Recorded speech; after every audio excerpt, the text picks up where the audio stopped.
Hello, everyone, weebs and all. See, Socks, I did it. I'm joined with Socks. He is here. Hello, Socks. Hello, it's such a pleasure to be here.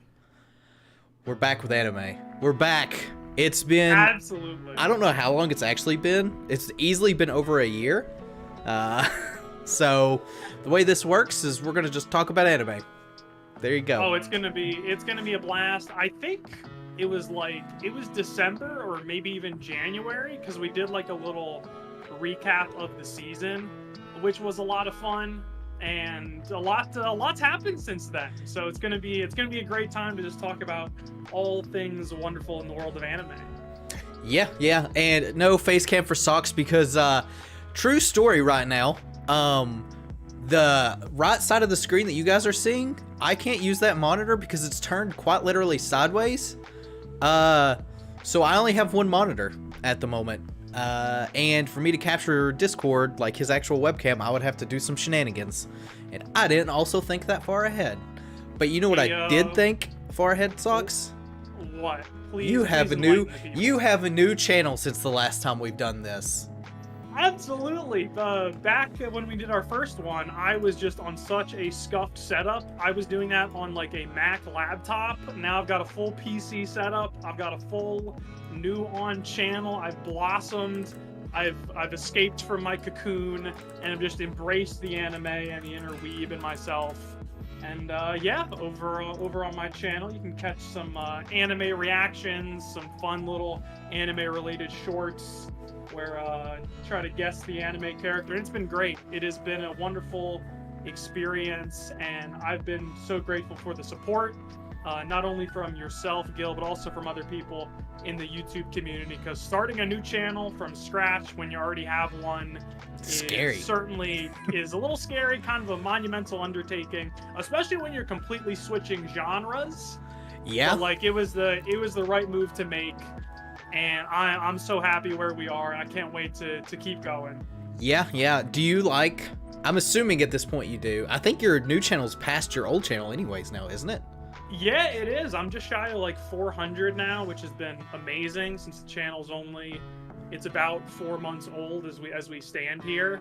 And I eclipsed the old one a couple months ago. So the growth is huge round of applause. Huge round. Yeah. Absolutely. I'll tell you, it's very, very humbling. Definitely could not do it without all the wonderful people in chat here, yourself, amongst others. They know who they are. So, yeah, it's good stuff. Yeah, enough about little old me. How about you say we jump in here to the topic at hand, because we got a lot to cover. We went like 3 hours last time, and we easily could have gone on for longer. And I fear that the longer we just we have this very casual chat, the longer we will get sidetracked. Yep, that's absolutely what it is. So one last thing, if you haven't, please go subscribe to Socks. Channel is pinned in the top of the chat. I would appreciate it. He would appreciate it. Anime would appreciate it. Absolutely. And I am the power of anime, Socks. So true.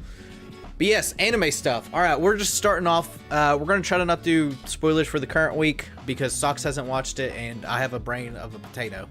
So, also, I saw that anime of the hentai. I saw it. You can't fool me. That could be a different stream. That could be a sub goal. Don't worry, we'll get to the hentai animes. Inuka's Dog's one of them. Absolutely. It's coming up. Fan favorite. All right, Jujutsu Kaisen peak. Very good. 100%. First episode kind of had me a little bit of a lull because I wasn't expecting the 6-episode flashback. But it's been crazy. Gojo is doing Gojo things. It's interesting to see how different like Gojo was in the past as opposed to what he is currently.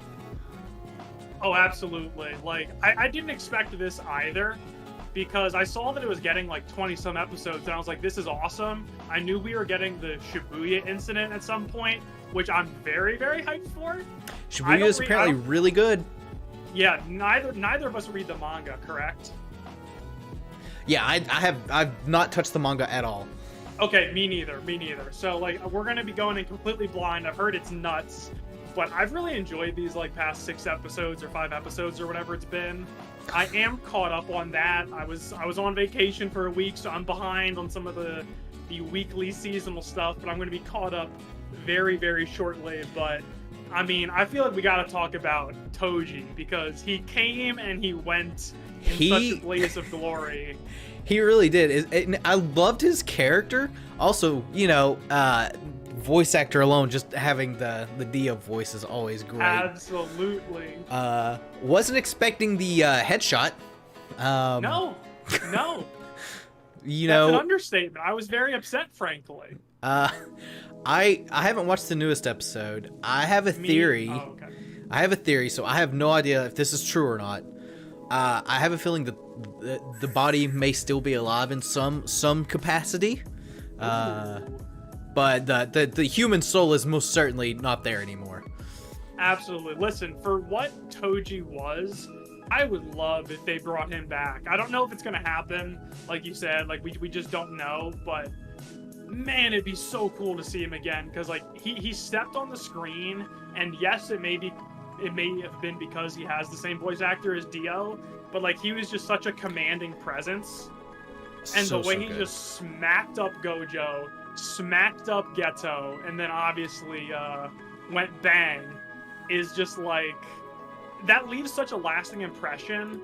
And that's what I love in my like villains. Like he might not have been around for a long time, but he made such an impact while he was on the screen. He really did. Also, speaking of Geto, way different of a character. Oh yeah. So I've always been curious because obviously he's for all intents and purposes at this point in time in the anime, for the current like where we're at, he's definitely seeming like the main bad guy, but it's very odd because Dai, you actually brought up the movie. Did you watch the movie Socks? Oh yeah, I saw that in theaters, and it was such a just wonderful experience. So unless my memory is crazy, he dies in that movie. I am almost positive that he gets the big can. But obviously he's back in the new season, or the current seasons of anime, the season 1, I guess I should say. So I'm interested to see about that. But it's interesting to see him slowly lose, kind of like his touch on reality. You know, he was all for like protect the humans, you know, protect the weak, and we are seeing that slowly become undone. Well, I'll tell you this. So you haven't seen the episode that came out yesterday, correct? I have not. The final one. So I have seen it. I have reacted to it. I just need to edit that footage down. But I will tell you this. Every minute, every second of that episode, I was glued to my screen because it is very Geto focused. Ooh. And it just gave me chills. It was incredible. And we get, you know, more of a idea and kind of an unraveling of Geto, so to speak. So you are going to very much enjoy it. Yeah, I'm looking forward to it. He's such an interesting villain. Yeah, the new season is before he dies in the movie, but he also shows up in season 1, right, which takes place after the movie. So there's something obviously going on between movie and season 1. So we'll have to obviously get to that. But yeah, at least so far, like Geto to me is really because we haven't gotten really any deep backstory on Mahito or anything like that. So like I don't know if he's gonna get more of a focus at all, but like to me, like Geto is like the most interesting villain they have right now, like by far. So I feel like Mahito is almost gonna take a back seat a little bit unless they can kind of ramp him up like in future seasons. Yeah, I absolutely agree. Also the anime is just pretty. Like it's gorgeous. Always pretty. The episode yesterday, like, oh, it was so beautiful. It like they take the most like nonchalant and like casual little interactions and moments, and they made it so beautiful for no reason at all. And it's ridiculous. It's absurd. Yeah. So it was like the scene in Chainsaw Man where like Aki is just like making breakfast or whatever. Like there's no reason they needed to make that just so gosh darn gorgeous, and that's what they did in this past week's episode as well. Nice. I can't wait to. It's super good, and I can't wait to like just see what happens after this like the sixth episode. I don't know if they're going to go right into Shibuya or not. Obviously we'll see. I didn't know it was 20 something episodes, but I do know now because it says episode 6 out of 23 right there. Yeah, so we're gonna get a lot of good stuff. Spicy on that one, so I can't wait for it. Do we have anything else to say about Jujutsu Kaisen? Not necessarily. The only other kind of general disclaimer I will say is anyone in chat at any point, feel free to just ask us any questions related to anime at all, whether that's opinions, whether that's whatever it is, and we'll be happy to answer those as well. Get us as off topic as possible if you so choose. Yep, because it's gonna happen. So. Oh, it's gonna happen, and I got a lot of controversial opinions. Ooh. That I've got kind of holstered away in regards to different anime characters. You've got your notepad. I'm doing what I do best and just saying, good enough. Well, sometimes you just gotta wing it. Sometimes you gotta wing it. Speaking of winging it, Mushoku Tensei. So we'll just go ahead and scroll down here. Yeah. Jobless Reincarnation Season 2. What's your thoughts? It's just brilliant. The last time we did this, I had not even seen Season 1, so I hadn't seen Jobless Reincarnation at all. And I was at a point where it's like, we have so many isekai, and it's like, how good is this actually going to be? I was also very skeptical because it's like, it's a new studio. I haven't really heard of Studio Bind before. So I was like, well, hopefully this is good, but my friend kept recommending it to me. And we finally sat down and watched it together, and just from the jump, I was just blown away. It's so good. In terms of like visually, but also the world building, the complexity of some of the characters. Like it is easily a top 3 isekai, like however you want to slice it. It's amazing. There is a lot of ecchi, so like if that is not for you, or if you're a younger viewer, then just warning you now. But Rudius, he gets a little frisky. he gets very, very frisky. But in terms of just pure character development, it's so incredible to watch Rudy grow up and change as a character. And I'm 2 episodes behind, including the episode that came out or is going to come out today. But like where we are right now in Season 2, like how he's just basically dealing with like crippling depression, and he has no sense of self. Like we are getting into some deep themes. Yeah. And it is captivating. Yeah, that's the so to go back for a recap on Season 1, Eris, Rudius gets lucky, he gets it, he finally gets what he wants, and then Eris leaves him. She leaves, not maliciously, of course, but nope. He takes it the wrong way because he is a young, confused boy, and he keeps like a lock of her hair even for a little bit, and he is just turbo depressed. Like the first episode, you're like, I can't believe how depressed he is for it, and he's literally just going around and like. It's almost like he's a different character. And I think, again, this is why I love Jobless and might be my favorite isekai. It would be between this or Konosuba. But is just how well the world itself and the characters are being built. You've got like all these directional characters. And one thing that I always have a problem with anime is when you have so many characters. Fairy Tail is really bad about this. Yes, they are. You don't get a good character development. But it seems like in Jobless, every character gets some kind of like spotlight to it. They get some sort of character development scene. They feel like they're actually part of the world, and you can see that this world's changing and growing. Rudius, he's like in Season 2, he is turbo depressed, like what you were saying earlier, and you see him slowly come out of that depression when he meets what's her name? I've got it pulled up here. She's the archer. I can't think of her name at the moment. Sarah. I don't know why I couldn't think of Sarah. Yeah. She's very cold. She acts very similar to Eris, actually. The great thing is, like, obviously he saves her at some point, and she starts to open it up, and then you get to the real hard part of Rudius suffering from some man problems. Is about the easiest way I can say it. Yeah, we call that performance anxiety over here. Yeah. Very, very familiar with that. Yeah. It's it hits home. So, you know, things happen and those two kind of split ways, and he goes off with another party with God, what is his name? It's like is it Soledad? Something like that? Yeah, Soul. Yeah, Soul, there you go.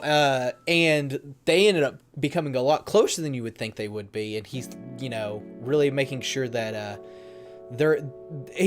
he's very cold at the beginning, but he really grows on you as, like, he actually is looking out for Rudius. And, you know, he just continues to grow as a character. Like, at this point, he's kind of over all of it, and he just wants to, he really does just kind of want to find, like, the rest of his family. He wants to continue to grow as a person. Still has his shrine, though, which I appreciate it. Listen, you know, you gotta have your lucky charm. You gotta have, you know, the thing that you can count on. So, very, very understandable.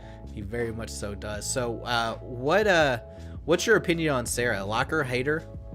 Well, as fans of my channel will recall, I refer to her as Walmart Eris, or Eris at home, because that's literally what she is, and that's what she kind of is serving the purpose of. Yep. And I'm gonna be like, at first I was like, okay, like, she's just gonna be like the tsundere of this season, but I'm very interested to see how their relationship develops over time, because at least right now, like, I'm 2 episodes behind, so I don't know what's happening. They could have made up by now already, but, like, they left in a really bad spot because, you know, he got very, you know, he was feeling himself. He was kind of in his bag, so to speak. Like, he was down and out, our boy was, and, you know, said some things he shouldn't have about her that was just totally out of line. Got pimp slapped across the face. Yep. And so at least where I left off, they were in a very bad place. So I'm really curious to see where their relationship goes. And furthermore, like, what will happen if I don't see them being together long term, because I just feel like more travels are in store for Rudy. But it would be interesting if they kind of mend fences, so to speak, and then we kind of have Eris back in the picture, have a good old-fashioned love triangle. Like, there's a lot of interesting directions I feel like they could go with this. Yep. So I'll be curious to see what happens, but, like, I like her. I don't mind her. Yeah, I'm excited for Eris to make a reappearance, though, at some point, for sure. But I hope, and at least I like the way they're doing it so far, like, I hope it's not for a while. I want it to be drawn out so that when she does come back, it's like, bam, there she is, and it's going to hold that much more weight. Yeah, well, the interesting thing is, like, just this season alone, I think there's been, like, 3 time skips. This isn't, like, a super spoiler, but, like, the last episode that came out, the one not including today, there was, like, a smaller time skip over, like, I think it's, like, a year. So cool. Awesome. I think Rudius is like 16, 17 now, somewhere around in there. So I do think that they're going to draw out, like, Eris, him and Eris, like, not being together for a while.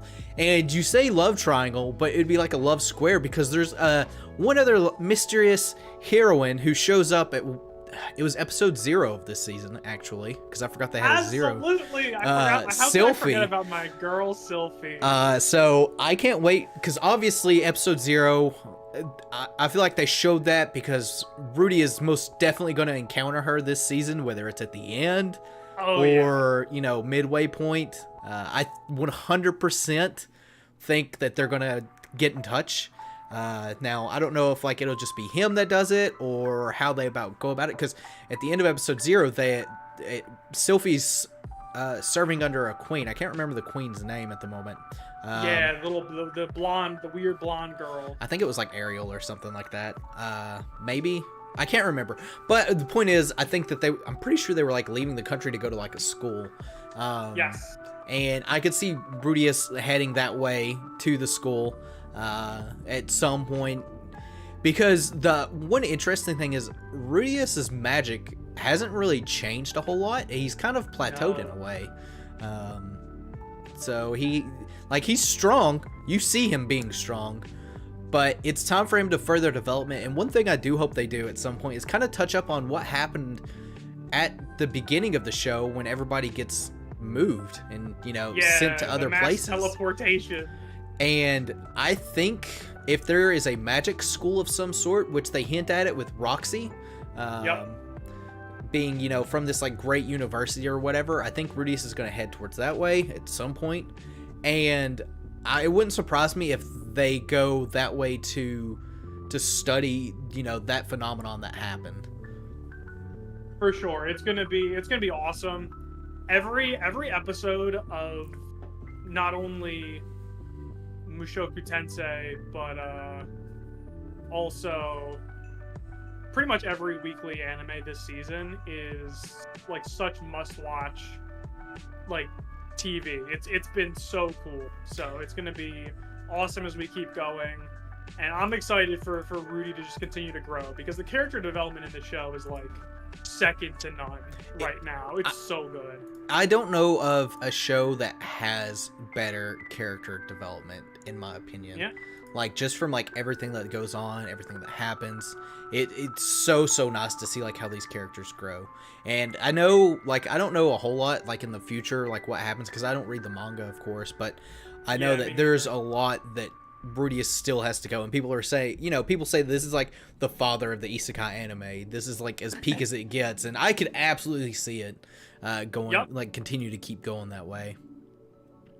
And what I love about it is I've made it no secret that I love ReZero, and this like stands up there for me with ReZero, because ReZero also touches on a lot of darker and complex themes. We get a lot of character development, and like, so to have these two as kind of like the pillars of isekai, and then obviously you have Konosuba as like the parody funny one. Yeah. Like, it's so refreshing, because you don't get this type of depth from your everyday show, let alone from isekai nowadays. Like, when we have our reincarnated as a vending machine or whatever, you don't get the kind of depth. You don't. We've got that coming up too, like. So slowly but surely. But yeah, it's the best. This season's just top. Josue, hello, Carrie. I mentioned you're doing a collab on Moving Out. I don't think it's Tuesday. It should be Saturday, like the 26th. But we are doing a collab. Happening. Do what?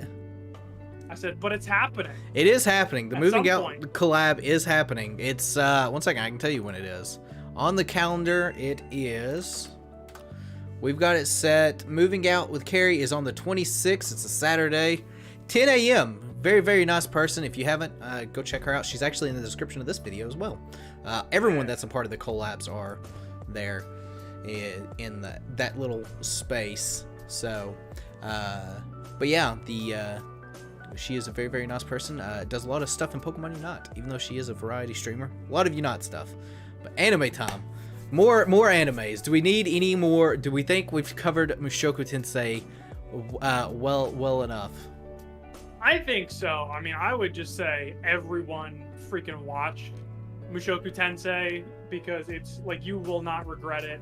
And you can make it past like the ecchi stuff. If that doesn't bother you, like, this will quickly become like one of your favorite anime. And Josue, however you pronounce your name, I apologize if I'm botching that. Absolutely watch Konosuba. Konosuba is an amazing anime. It's one of the funniest shows I've ever seen. It's a parody anime, essentially. So it's a parody of the isekai genre that, the market has become just so populated with so many different isekais. It's so funny, it's so self-aware, it's ridiculous, it's over the top, and you will very much enjoy yourself. It's so good. Yeah, it's one of my favorites. The first time, we'll just take a little break here and just talk about Konosuba. And even though it's not on the list here, we might as well talk about the Megumin spinoff. Yeah, the spinoff. So season 3 officially got announced with Konosuba as well, which is super hype. So back when Konosuba first aired, I actually did not care for Konosuba. Really? I did not care for it because it was at the point where I was like, I need action. I am a shonen junkie. Give me battle arc, all that good stuff, just injected in my veins. And Konosuba wasn't that, because it's more of an adventure. It's more of journeying with the party and seeing what they go through, and like you said, a parody. And once season 2 was finished, I was like, all right, I'm gonna give it another chance. And I remember binge watching in 2 days the entire show, season 1 and 2. Phenomenal. And to this day, I love the show immensely. Megumin spinoff came out. I don't think it's as good as the original season 1 and 2. Still think it's fantastic though. I'm on board with you there. Like, I really enjoyed watching it, and I feel like it kind of grounded Konosuba in a way, and that like it really had a lot of it captured some of the, you know, the humor and the ridiculousness of the original series, but like it was very kind of heartfelt and very wholesome. So like it was kind of a shock to the system a little bit, because like the main series is so ridiculous and over the top. So it was kind of I kind of liked it as like a little change of pace. It's got me more excited for season 3 and kind of the return to, you know, the ridiculousness that we've come to expect.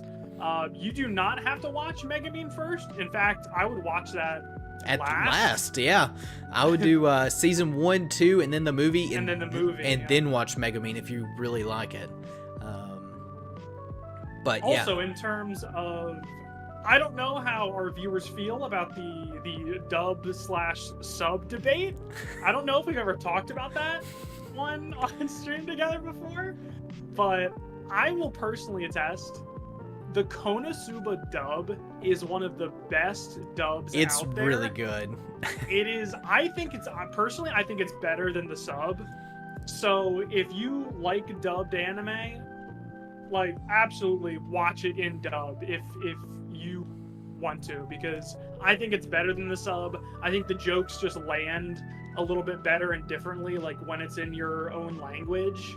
And the voice acting is incredible. Aqua's voice actress, it's like one of the best dub performances like I've ever seen. She's hilarious. It's great. To show how much I love Konosuba, I actually prefer the sub, Sock. So, you know, unfortunately we're at a disagreement there, but that's okay. That is fun, because I do like the dub. I do think it's one of the better dubs. To show how much I like Konosuba, I've watched Konosuba probably about 20 kajillion times at this point, in both sub and dub for each one of the seasons. The only one I haven't done that one with yet is Megumin, like the Megumin spinoff. Don't know if I really will. To kind of go back to the Megumin though, I feel like the beginning of it was very grounded, like what you're saying. I do think it gets more of that like Konosuba vibe later on, like when they get to the City of Water specifically. Yeah. And then you learn that Megumin's the cause of all the issues that happen in season 2 of Konosuba, with her spreading the little tricks that they do. I don't know if you caught that or not. Yes, I did. I love how the Megumin spinoff like had so many great like references and like explanations for stuff in the original series that we just didn't know. So like it was a really fun way to kind of link the two together. Yeah, it really was, and it was nice to see, like, obviously when they get to the city of the beginning, or the town of beginners, I guess, you actually do, this actually surprised me, to see, like, Kazuma and Aqua, like, and them actually be voiced, too, and not just, like, background characters. And it was some extra scenes that weren't in the original Konosuba either, so that means that they had to, obviously, record lines. What do you think of the Kirby anime? Never seen it. Me neither. So I unfortunately can't give you too much of opinions on that. I actually have never played a Kirby video game. The last one that came out, I've thought about playing at some point in time. So maybe I'll pick it up if people want me to play it somewhere around the line. I played some when I was like younger, and like I think I played it on the GameCube. So like this is a long time ago. But I have not really played. The most exposure to Kirby I have is from the Super Smash Bros. Franchise. So that's where Kirby's from. You didn't know that? Oh yeah, that's Kirby's original game. Exactly. So, but yeah, unfortunately, I've never actually played a Kirby game. The last one that came out looked really fun though, so I'd be down to play it at some point in time whenever I get through my like massive backlog of games. Yeah, I just got too much stuff to do. Like, there's so many things to do in so little time. Adulting. Whether it's to watch or read and adulting and all that stuff, man. Ugh, curse you! Why can't I be a child again? Forever. Season 3 hopes for Konosuba before we wrap up with Konosuba talk. That's a great question. I know whatever, like, the goal, like, whatever they're going to be doing. I mean, we're going to be seeing them face more of the Demon Lord generals, I assume, because we've already seen a couple of those, and we still have a couple left.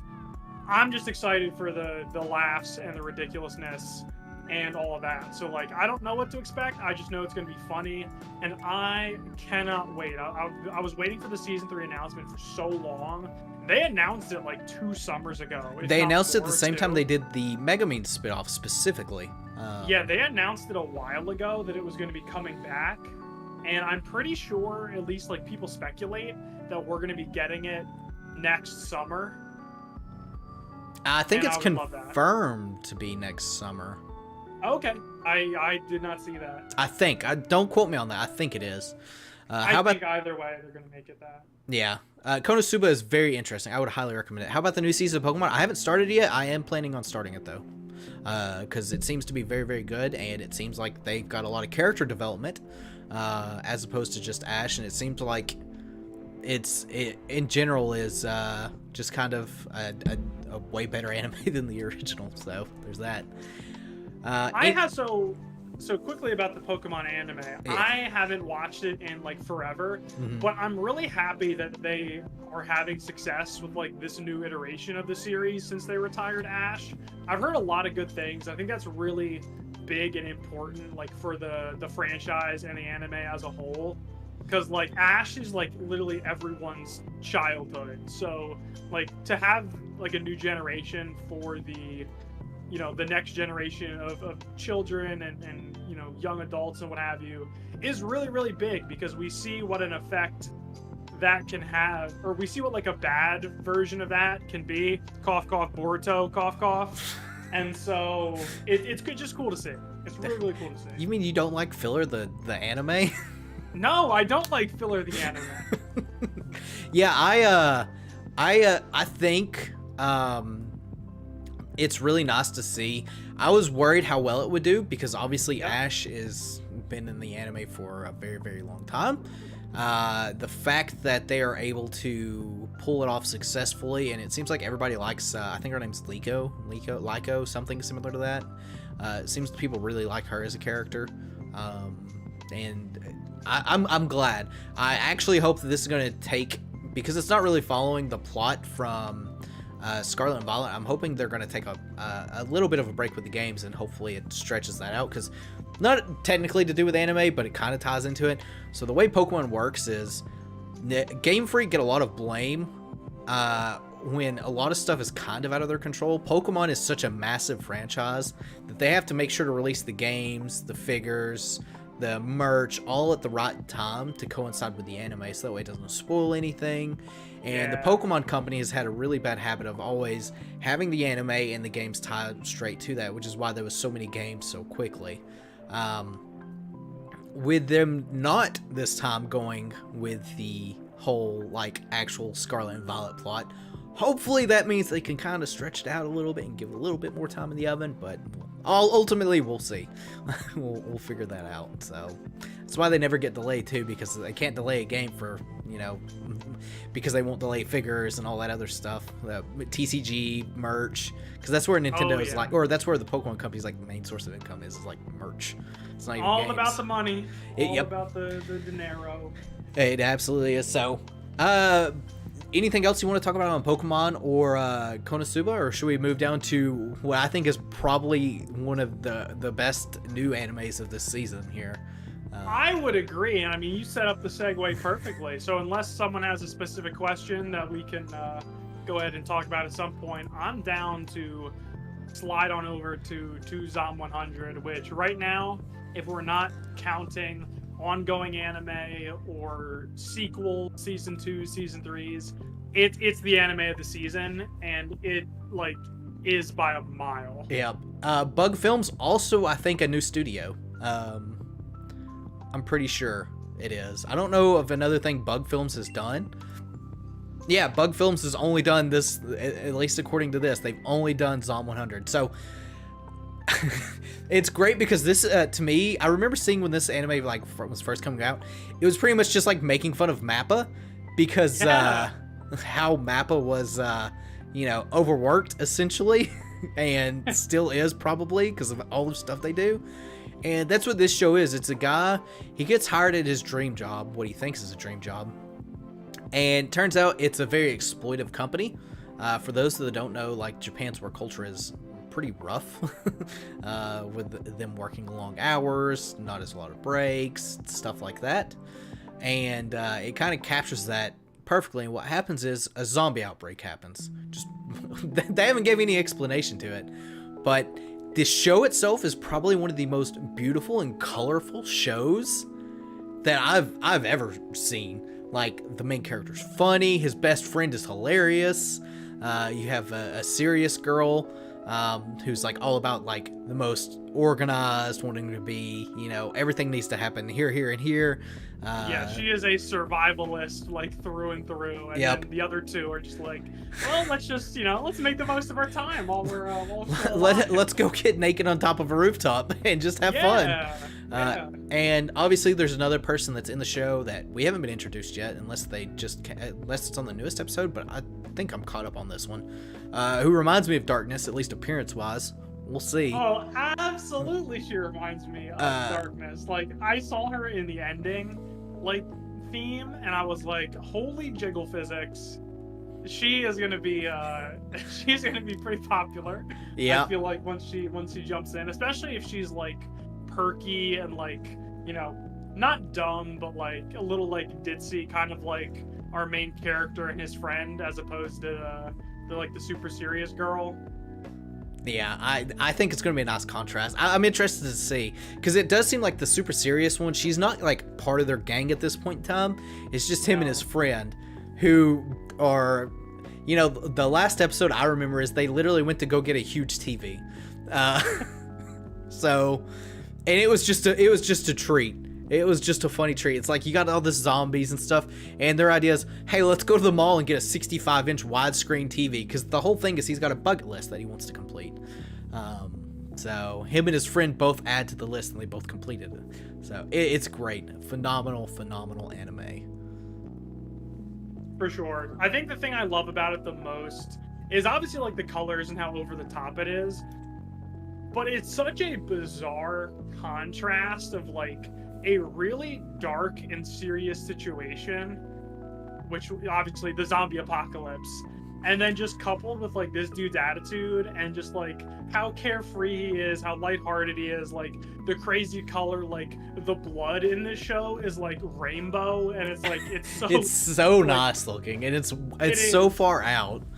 It's such a bizarre contrast of like it giving like a happy vibe and just but the world being like really like dark and like kind of gritty. It just works. It works, and it's funny and just really interesting. It's been a really fun show to watch, and I think it's easily one of those shows where it's like you don't have to think too much, you don't have to constantly be paying attention, you can just like sit back and enjoy it for what it is. So like it's not super serious, and you always need a show like that where like you don't have to be glued to the screen paying attention to every little thing.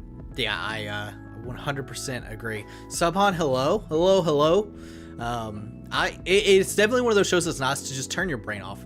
You can watch it, enjoy it, eat you some snacks. It's something that you don't have to fully pay like 100% attention to, and you don't miss anything. It's just a nice, enjoyable show. It's just one of those. It's just one of those. Very, very much so looking forward to it. Like just finishing. I think they've done a phenomenal one. What are we watching? We're watching a lot of stuff. We're just going through the current. I don't know if you know this, Sox. We're like 40 minutes in and haven't finished the first season yet that we've done. Heck yeah, let's do it. Listen, we're on a great pace. We're on a great pace. We're great, excellent pace. But yeah, I think news shows this season, like not talking like what we were saying, not like season 2s, not any of that stuff. I think this is probably my favorite one from this season. I would 100% agree. And Subin, if you have any questions at all, like it doesn't have to be related to what we're talking about currently. Give us any anime-related questions. I will be happy to answer. I'm sure Gil will be as well. What if I just say no? I'm like, Socks, answer for me, or else. Well, listen, I will. I'll come up with just some really ridiculous opinions. I'm like, hey, this is what Gil told me. This is what he believes. So I'm fully prepared to go ahead and do that. Oh, also, not to derail us here a little bit, but just because I do want to bring this up, Tuesday and Wednesday, Socks, you're also going to be back. One of these days is Among Us, but the other day is some JoJo. Did JoJo? Oh, yes. Was JoJo finished from the last one we did? Was part 6 done? It was done. I couldn't remember if it was done or if we were waiting for it. But anyways, it like just ended. It literally just ended, and we needed a separate stream for that because we could spend 3-4 hours talking about JoJo's alone. So like this is gonna be a relatively JoJo's free stream because you're not wrong. It's so massive.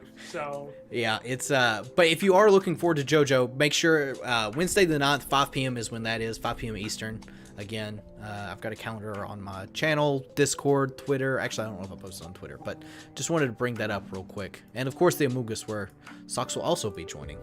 Absolutely. But listen, you can't get rid of me. I'm gonna be here forever, just popping up, whether it's anime or random stuff. I'm gonna be here forever till the end of time. Only animes I've fully watched is Demon Slayer, Campfire Cooking. I've never heard of Campfire Cooking. Demon Slayer, top tier though. Although we'll get into Demon Slayer. It's coming. It's the previous season. Oh yeah, that's true. Cause yeah, we still gotta dive into everything previous. So like. Oh yeah. Oh boy. So anything else for Zom 100? No, I think we said our piece so far. Like we're only 5 to 6 episodes in of Zom 100. So yeah, it's I don't think there's much else we can at least say right now. Yeah, it's super great. If you haven't watched it, I would recommend it. Horiyama. Are you watching this? Hariyama, my favorite Pokemon. I love Hariyama. Hariyama is great. He carried me in the draft log. Didn't carry you enough. Look, all right. Look, we're not throwing shade this early. I've already been. Listen, I'm ready. Listen, I was gonna save it. I was gonna save it for Wednesday, because that will obviously be a fun little reunion with some draft log folks. Oh. But, so I was gonna save it for that. I had to get a little. You had to get a little spicy. Look, the last 2 collab streams I've done, I've been roasted twice. One with Jervy and Saren. So it's bound to happen. Just every collab stream will get roasted at least once. Absolutely. Listen, I don't know what Jervy's roasting you about. We played what, Gen 6 like 15 times before he could beat it. I don't know what he's roasting anyone about. So. Oh, poor Jervy. He's got to relax then. He's got to. Oh. But there will be plenty of roasting, especially going on for the Among Us stream. I feel like because that's just gonna be a disaster wrapped up in a beautiful tinfoil cap that's gonna get stuck in the oven. Anyways, Horiyama. Yeah, is that how you pronounce it? Horimiya? Horimiya, yeah. Horimiya. Have you watched it? I watched season 1, so I watched and it completed. So like this is what they're doing with the quintessential quintuplets, where like the series is over and this is just kind of like some extra stuff from the manga that they didn't adapt into the original anime. Cool. I haven't watched it, so I know nothing about it, so all you. Okay. I mean, there's not a ton to say about it. Like, it's a nice little slice of life romance. Like, it's kind of your typical like rom-com that you get nowadays. It's short, it's very, very wholesome. And I mean, I liked it. I didn't love it like some people did, but like, I think it's very, very solid and definitely worth a watch. I mean, like one of the things I've been trying to do is just like watch a bunch of little random 12 episodes or like the shorter kind of anime just to develop my repertoire, so to speak. Watch some more things, catch up on some stuff. And Horimiya was definitely a really fun watch. I'm the king of rom-coms. I love me some rom-com anime. So I am always down to watch like whatever. Rent a girlfriend. Rent a Girlfriend are my personal favorite. Like, is this? I wouldn't say this is like a must watch for me at all, because like personally, it's hard. It's gonna be hard for me to dedicate time to this. Like when I know the series is already over. Like it's gonna be nice for hardcore fans of the series. Like same thing with the quintessential quintuplets, which by the way looks beautiful for no reason. Shout out Studio Shaft. Dude, Shaft is they're Dude, cooking. Yeah. But yeah, like Horimiya is fun. It's nice, and that's really all I gotta say. You know, it doesn't blow you away, but it's wholesome. It's sweet, and the two main characters have a nice little relationship together. Nice. Well, let's dive into Bleach here. All right, so Socks, let's start at the beginning. You have started reading Bleach. This is one of the like the things I was excited the most to talk about, because the last time we did this, I knew nothing about Bleach. I hadn't read it, hadn't watched a single episode. The only thing I knew from Bleach was some of the OST, which is a banger. Which is that's you know what, that's my only regret about reading Bleach, is that I do not get to just listen to the wonderful OSTs. Just go back and watch it again. Yeah, so I just figured, like, with the way people have been talking about the 1,000-Year Blood War, and one of my good friends is a massive Bleach fan, he was telling me how, like, hype it is and how awesome it is, and, you know, you've been telling me to watch it, other people have been telling me to get caught up on Bleach, and so I was like, you know what, I'm gonna do it, but the best way for me to do it is probably by reading at this point, and it's been one of the best decisions ever. Bleach is amazing. I'm at like chapter like 260 right now, so we are right in the middle of our heroes being in Hueco Mundo, and it's so fun. Like, it's such an easy read. I have to like stop myself because it's like I could go on for hours, and it's like I could easily read to like 3 or 4 in the morning, and it's like I need to stop and go to sleep. It's freaking good. It's so good. It's really great. Real quick, the reason Not's name is green is because he's a member. If you would like to be a member, you can be a member for 99 cents. It's in the description of this video, I think, or it's like in the bottom of chat somewhere. You can click it. It's not very expensive. Or you can be a super friendo and spend $5. But we're not here to shill too much. Bleach. Oh, I'm here to shill. I'm here to shill. It'll be the best 99 cents. You do get access to a Minecraft server? Why would you pay 99 cents to like what? Like you can buy what? Like maybe a stick of gum with that? Why? Not even a stick of gum. Not even nowadays. Everything's too expensive. So why not just throw that 99 cents Gilko's way and join? Exactly. Aizen, what do you think? Oh my God, he's so attractive, and it's, so first of all, like they made him so incredibly attractive for no reason at all. Honestly, my reading experience, like, through the whole thing, I have so many thoughts. I feel like I could talk about Bleach for hours on end. Aizen is so cool. I still don't know, like, what his abilities fully are, and, like, what he can do, like, completely. Like, I don't know. It's kind of like, I guess I would relate it to, like, King Crimson. Like, I know what he does, but I don't know what he does. So, like...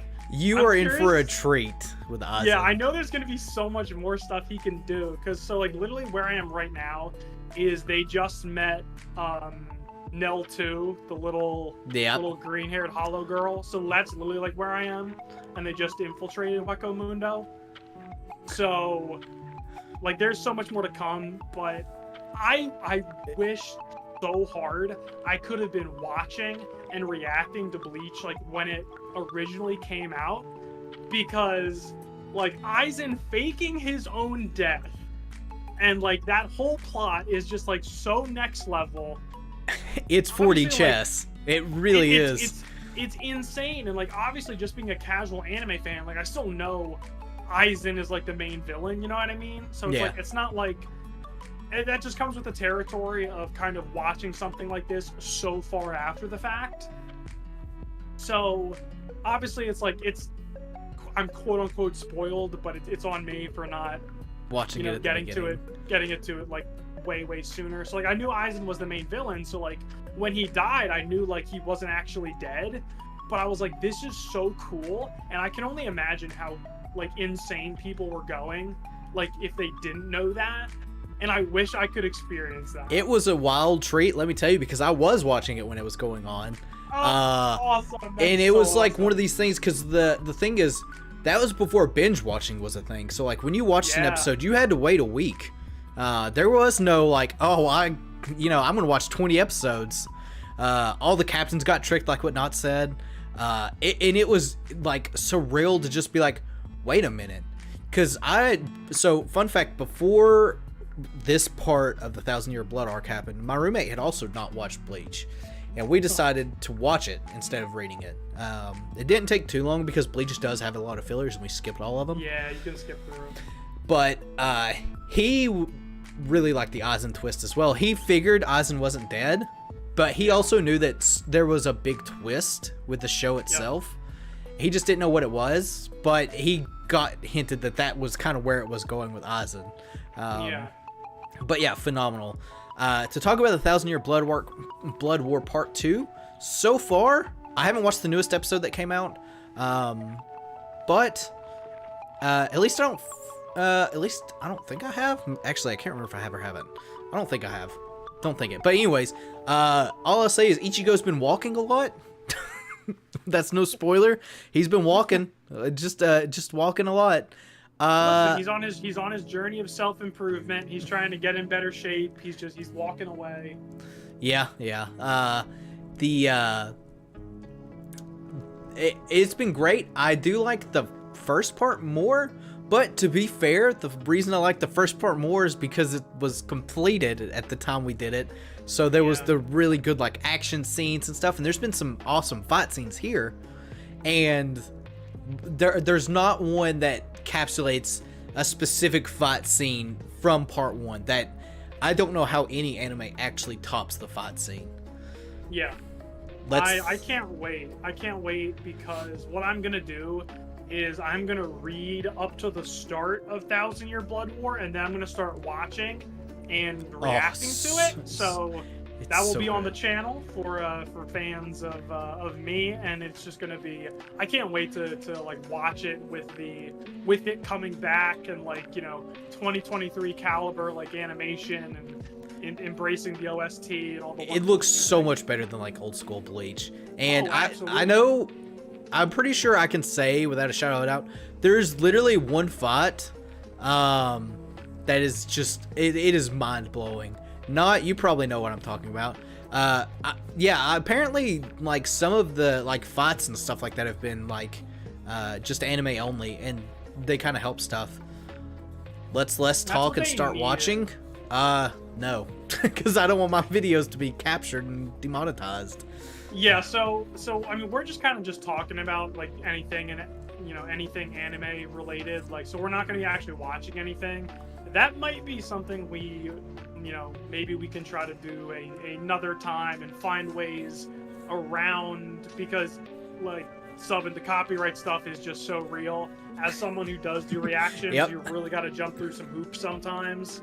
Yeah, it would have to be like me showing the video upside down with like my face over it. So maybe one day we'll be able to react to some stuff, or just watch some clips we've seen before or whatnot. But sadly, today will not be that day. Yeah. Blame YouTube. Blame YouTube. JoJo's stream, there will be clips. There will be clips. There will be clips for JoJo's stream, and like we might pull up some trailers and stuff like that for this, just if I think about it. But I'm gonna try not to do that, because I'm not gonna try to push my luck with YouTube. Because I'm also testing something. For those that don't know, every one of these streams, but 2 of them, since I've done this month-long streamathon here, have been copied for some reason, and I'm trying to figure out what it is. Campfire cooking.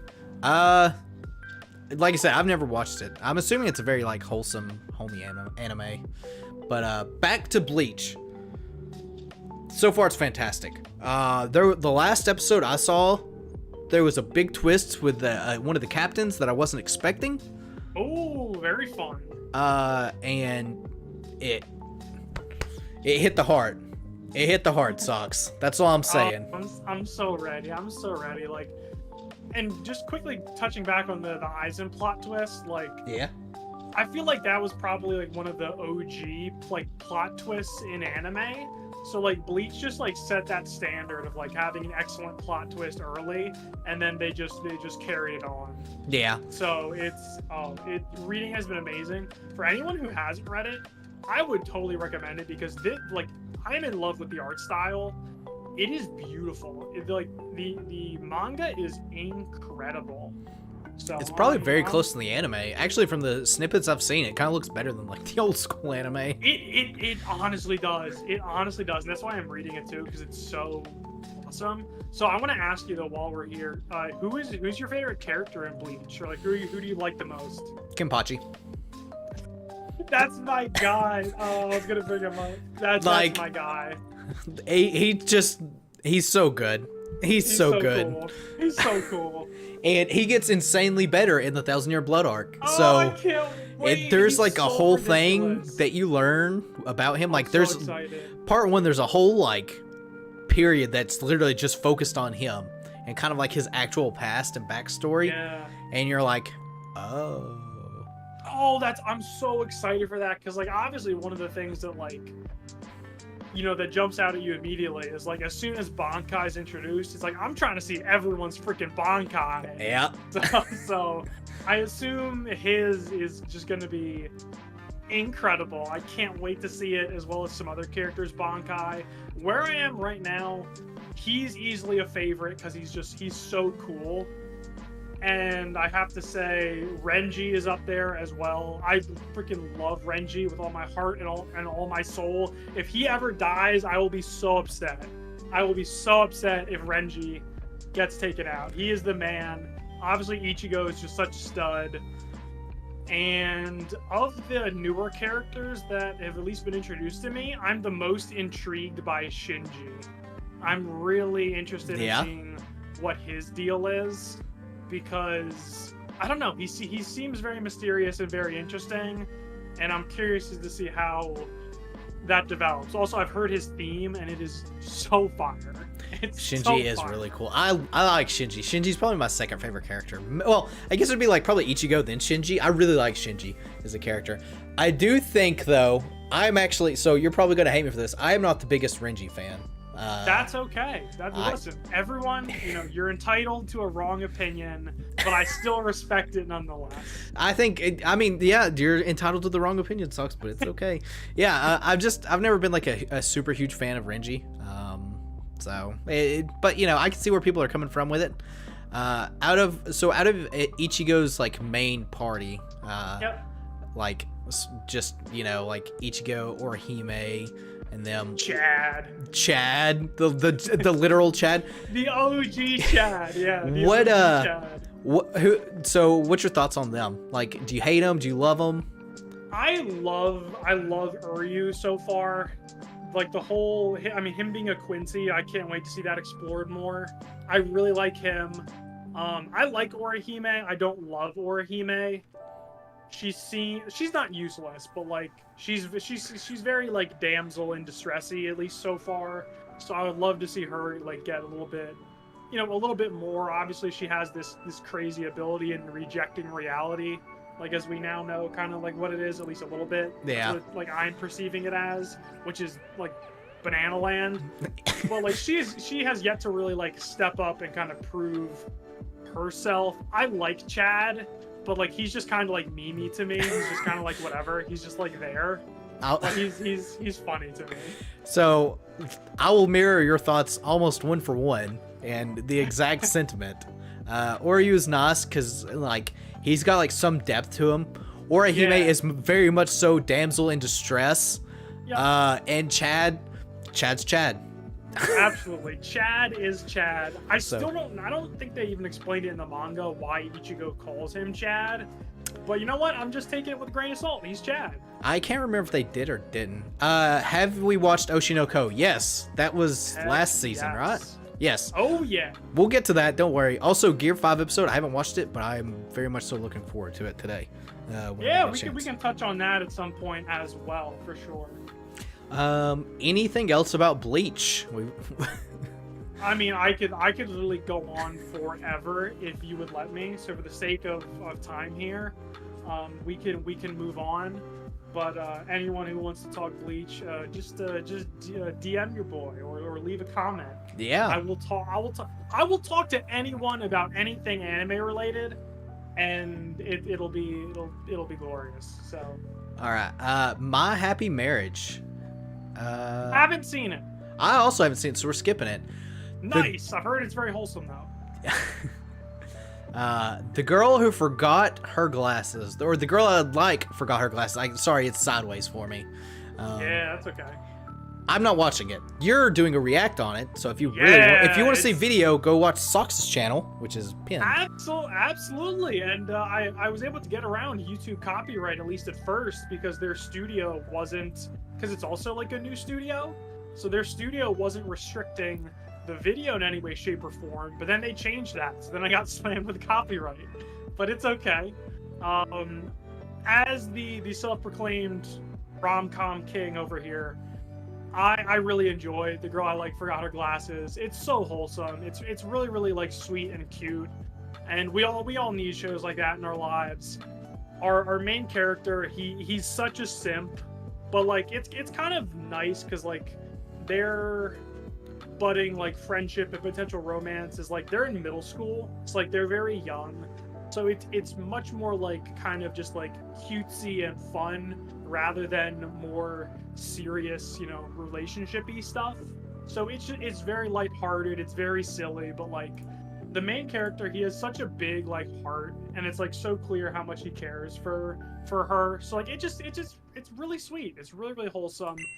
It's also really, really pretty as well. They don't do anything crazy in terms of like locations and like, you know, different compositions, because like we're pretty much in the school most of the time, like a lot of like romance anime are, but it's really pretty visually, and they do a lot of really fun things with perspective and like movement.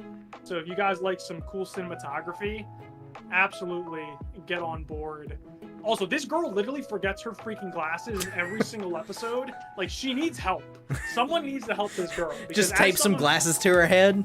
Please, get contacts, my girl. Like, as someone who wears glasses, I would not be able to function, let alone like go to school and like ride a bike and do all these other things if I could not see. I don't know how she's this dumb, but am I complaining about it? I mean, maybe a little bit, but you know, it is what it is. It's absurd that she keeps forgetting them, but it provides just get some like glue and stick them to her face, like don't leave them. Yes, find this girl's parents. Like, they are so irresponsible. Take care of your child, please. But the main character ends up being like, he's such a Chad for being a kid in middle school.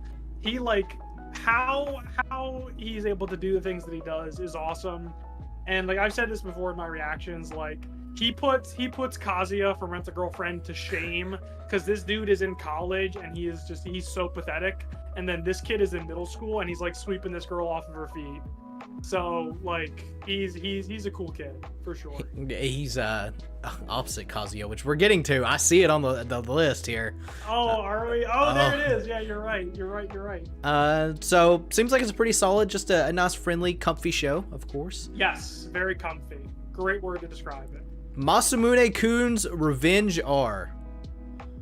Have not watched it. I know it's a sequel. Have you seen this show? Or I have not. However, awesome. Hell yeah. We're skipping it.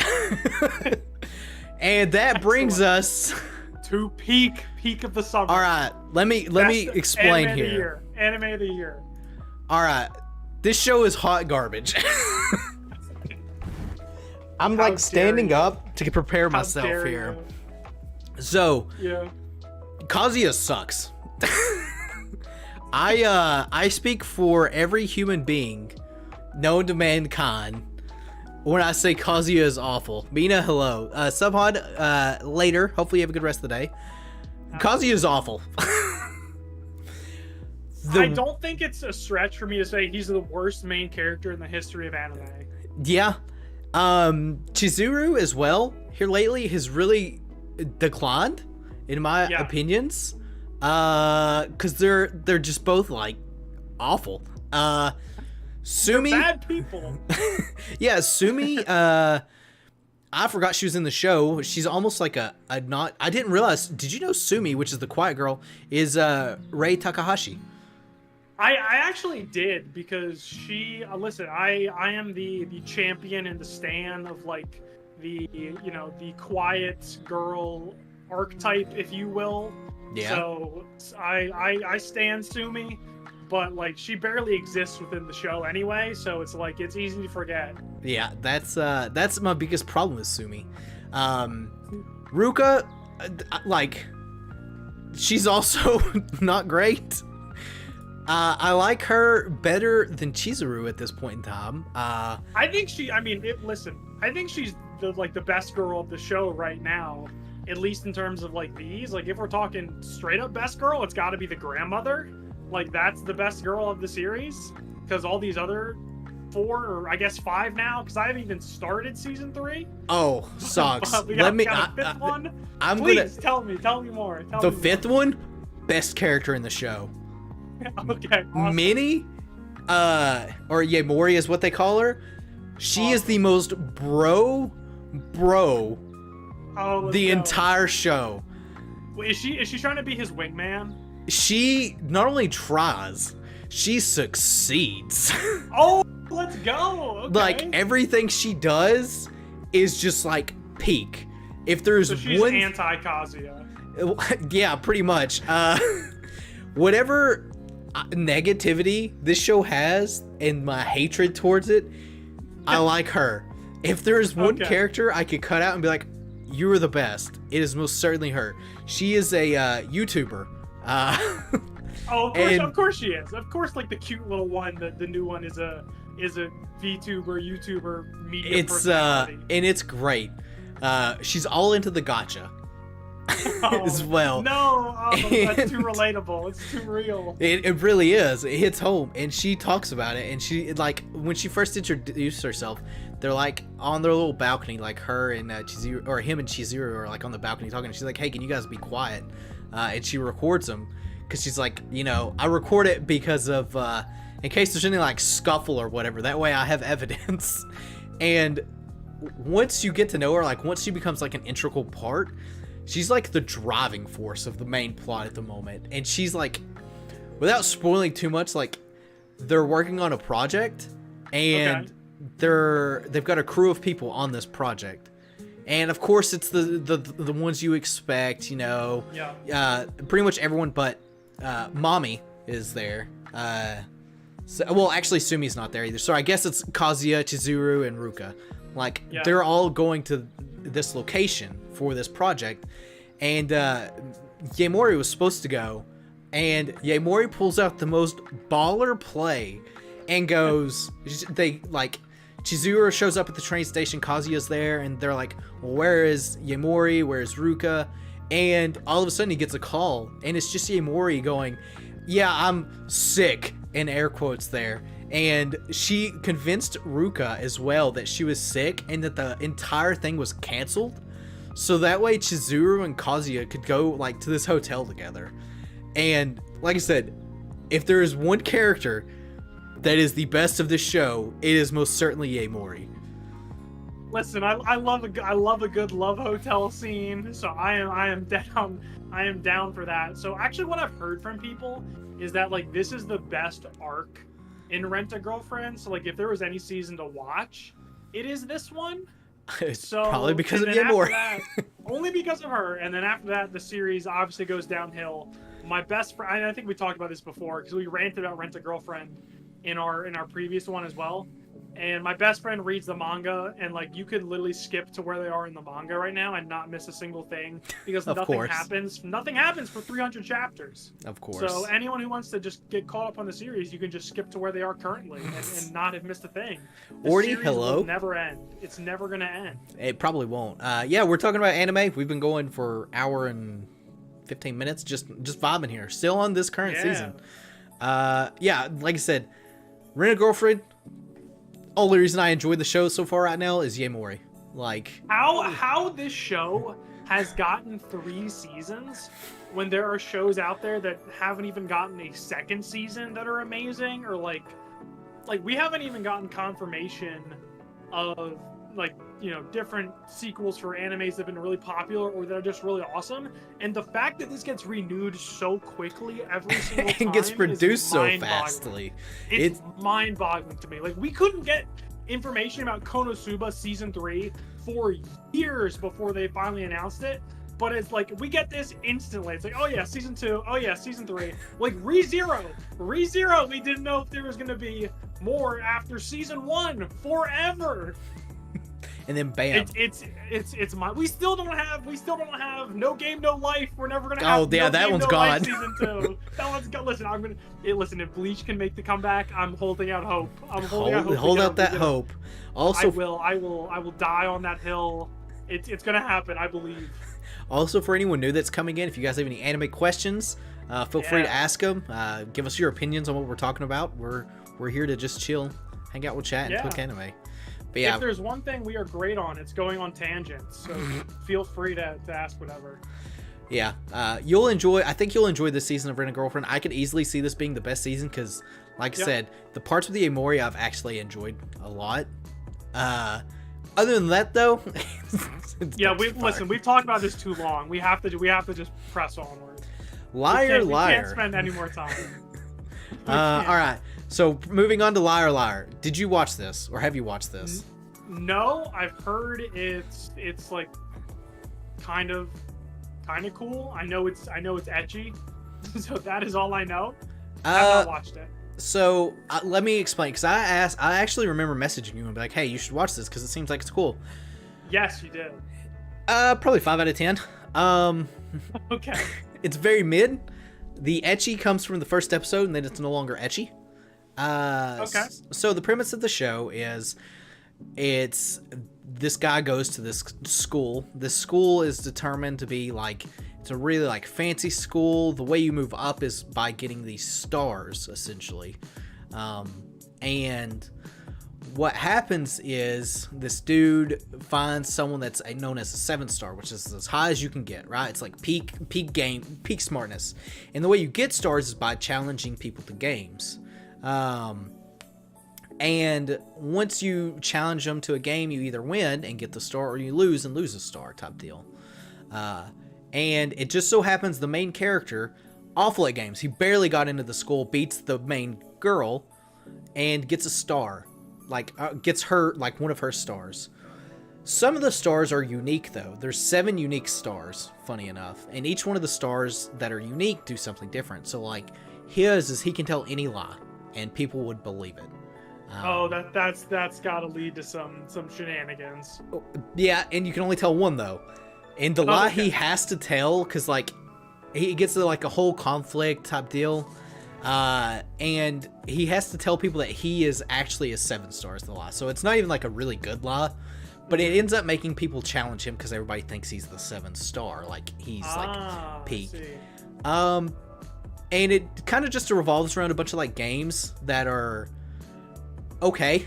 I was hoping it would be a little more, like, psychological. I was hoping it would be, like, a little more, like, similar to how the anime was for, it was, like, a couple seasons ago that also got another season, where you're in a school and, I can't think of the name, but I was hoping it'd be a little more, and it's really just, it's very mid. I'm really disappointed, kind of, in it, how it turned out.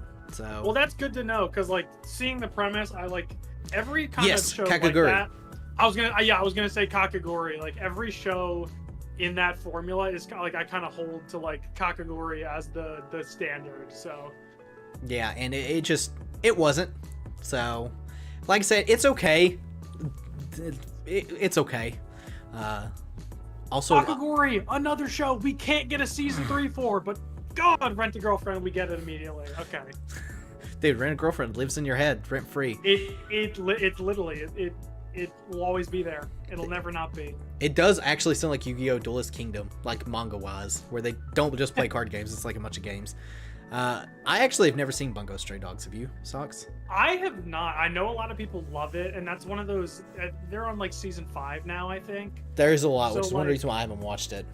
Yeah, that's actually going to be one of the next shows I think I'm going to dedicate myself to. Not reacting to, but just to, like, watch and catch up on, because I know a lot of people like it, and I've heard like a lot of good things about it. I know nothing about it, but I know it's pretty. It sounded like it looks pretty interesting. Like there's a lot of good action and intrigue there. So I'm definitely looking forward to checking it out at some point. Yeah, well, I can see it actually on the list. Reign of the Seven Spellblades. So I dropped this. Okay, well that's great. I haven't watched it. I was hoping for anime Harry Potter. It is. What didn't you like about it? So it is discount Harry Potter. It's like... specifically discount. Do you remember last season MASH, the yes. actual discount Harry Potter anime? It's that, but without any of the charm. It's okay, great. Just your real generic. These people go to the school, the Harry Potter school. Bad person shows up, beat bad person. Wonderful. So it doesn't really scratch anything. Characters are very forgettable, and they have the problem where there's too many characters in their group, and the characters like themselves, they bond over nothing. Kind of like the show starts, and what happens is like there's a troll that like gets loose. It starts breaking, and like just these 7 characters who have nothing in common. Their personalities clash. They're just all of a sudden like, let's team up and beat it, and they do. And then they're like, all right, well, we're gonna hang around each other now, I guess. And it's just hollow. Yeah, I mean, it sounds like it. So I mean, I'm gonna ask you this. I don't know if you've answered this question for me before. I feel like we've talked about so many things; it's easy to forget. So like with a show like this, like fantasy is like by far my favorite genre. So like I'm very critical of anime that are like, magic related. Like I eat that stuff up. Like I love it.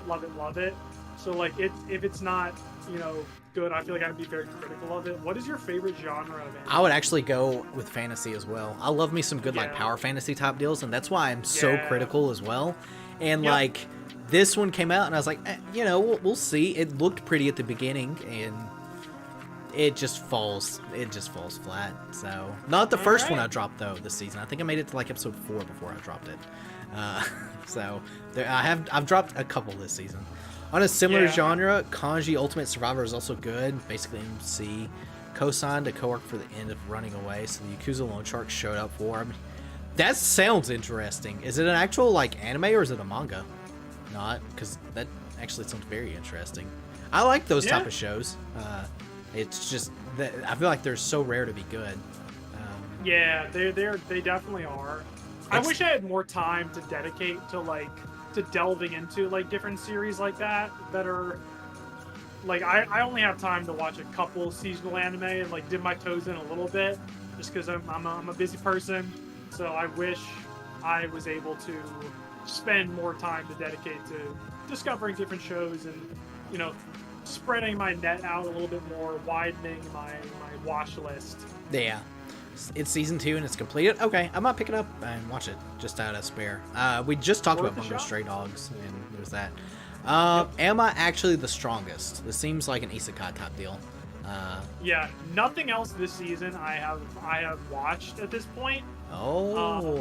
So it's all me then. Well, I haven't seen this one. It's gonna be all you. So I haven't seen this one, so we're skipping it. Kenshin. All right, let me throw out this massive disclaimer. Don't support the writer. There you go. There's your massive disclaimer. Do not support the writer. There we go. That being said, the anime, I feel like it is appropriate to give credit where the credit is due, because there's not just the writer that works on the anime. There's a whole staff of people. Linden Films, which is I think is a new company as well. I know they're doing this in the Rise anime. The anime is beautiful. It literally so far is a 1-to-1 of the original Rurouni Kenshin. Just very cleaned up, very pretty. Sound effects are some of the best sound effects. Like, it's a lot of sword fighting, and Metal on Metal has the nicest like noise I've heard. A lot of times when you're fighting sword fights, they just kind of use like this generic like bang sound. This one sounds like an actual like something metal hitting something. But yeah, I'm interested to see where it goes. I am watching it. But I obviously don't want to dwell on it too much. It sucks the creator. It's kind of a very, very, very, very bad person. For anyone that doesn't know, the creator got caught with like a truckload of like child porn in his house. So like a semi-truck's worth. It was like an astronomical amount. But very, very pretty anime. If you can get past that and see the anime and separate the anime from the creator, it's very, very nice. What an uplifting topic. Speaking of uplifting. Speaking of uplifting, and maybe one of your favorites of the season, dare I say? This was the first one I dropped. Oh no! I couldn't. All right, so I'm an isekai junkie. I'll say it. I love me some isekai. I couldn't.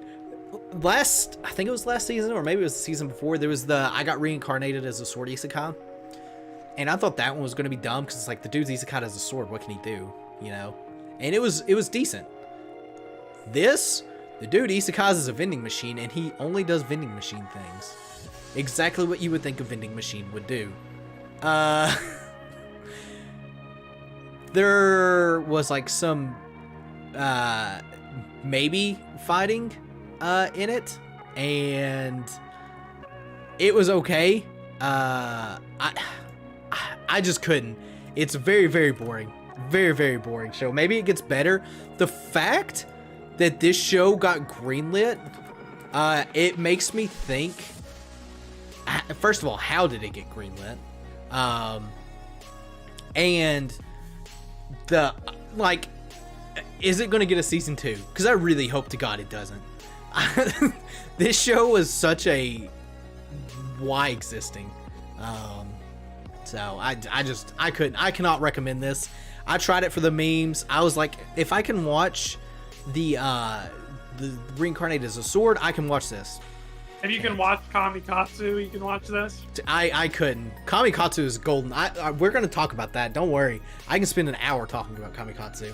Sahate no Paladin. Let me make sure. Yeah, the Faraway Paladin.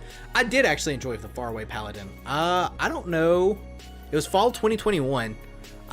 Did you watch it, Socks? I can't remember if you watched it or not. Let me shoot you a Discord. I did not. Okay. So do you know what well, I guess you probably wouldn't know what I'm talking about. I thought it was okay. It had really good world building as well, in the anime. Unfortunately, it's probably stuck in hell of never getting a season 2, which sucks. Because I feel like it could really benefit from a season 2. But, you know, that do be what it be. But yeah, I thought it was pretty good. In relation to what we have left for at least this current season, is there anything that jumps out to you that, like, man, I want to get my thoughts out, whether positive or negative, like, on this show?